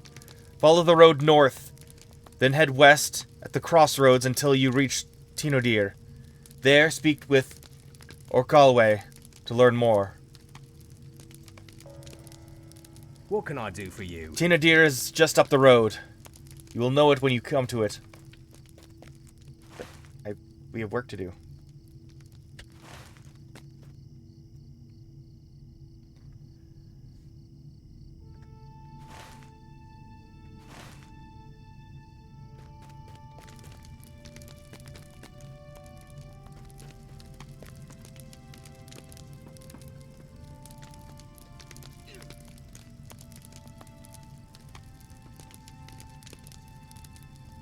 I gotta eat something. So I will be right back.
Hello. Yeah, I'm sorry for making everyone wait.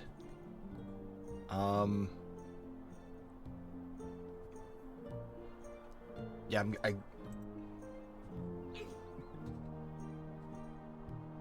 just gonna read out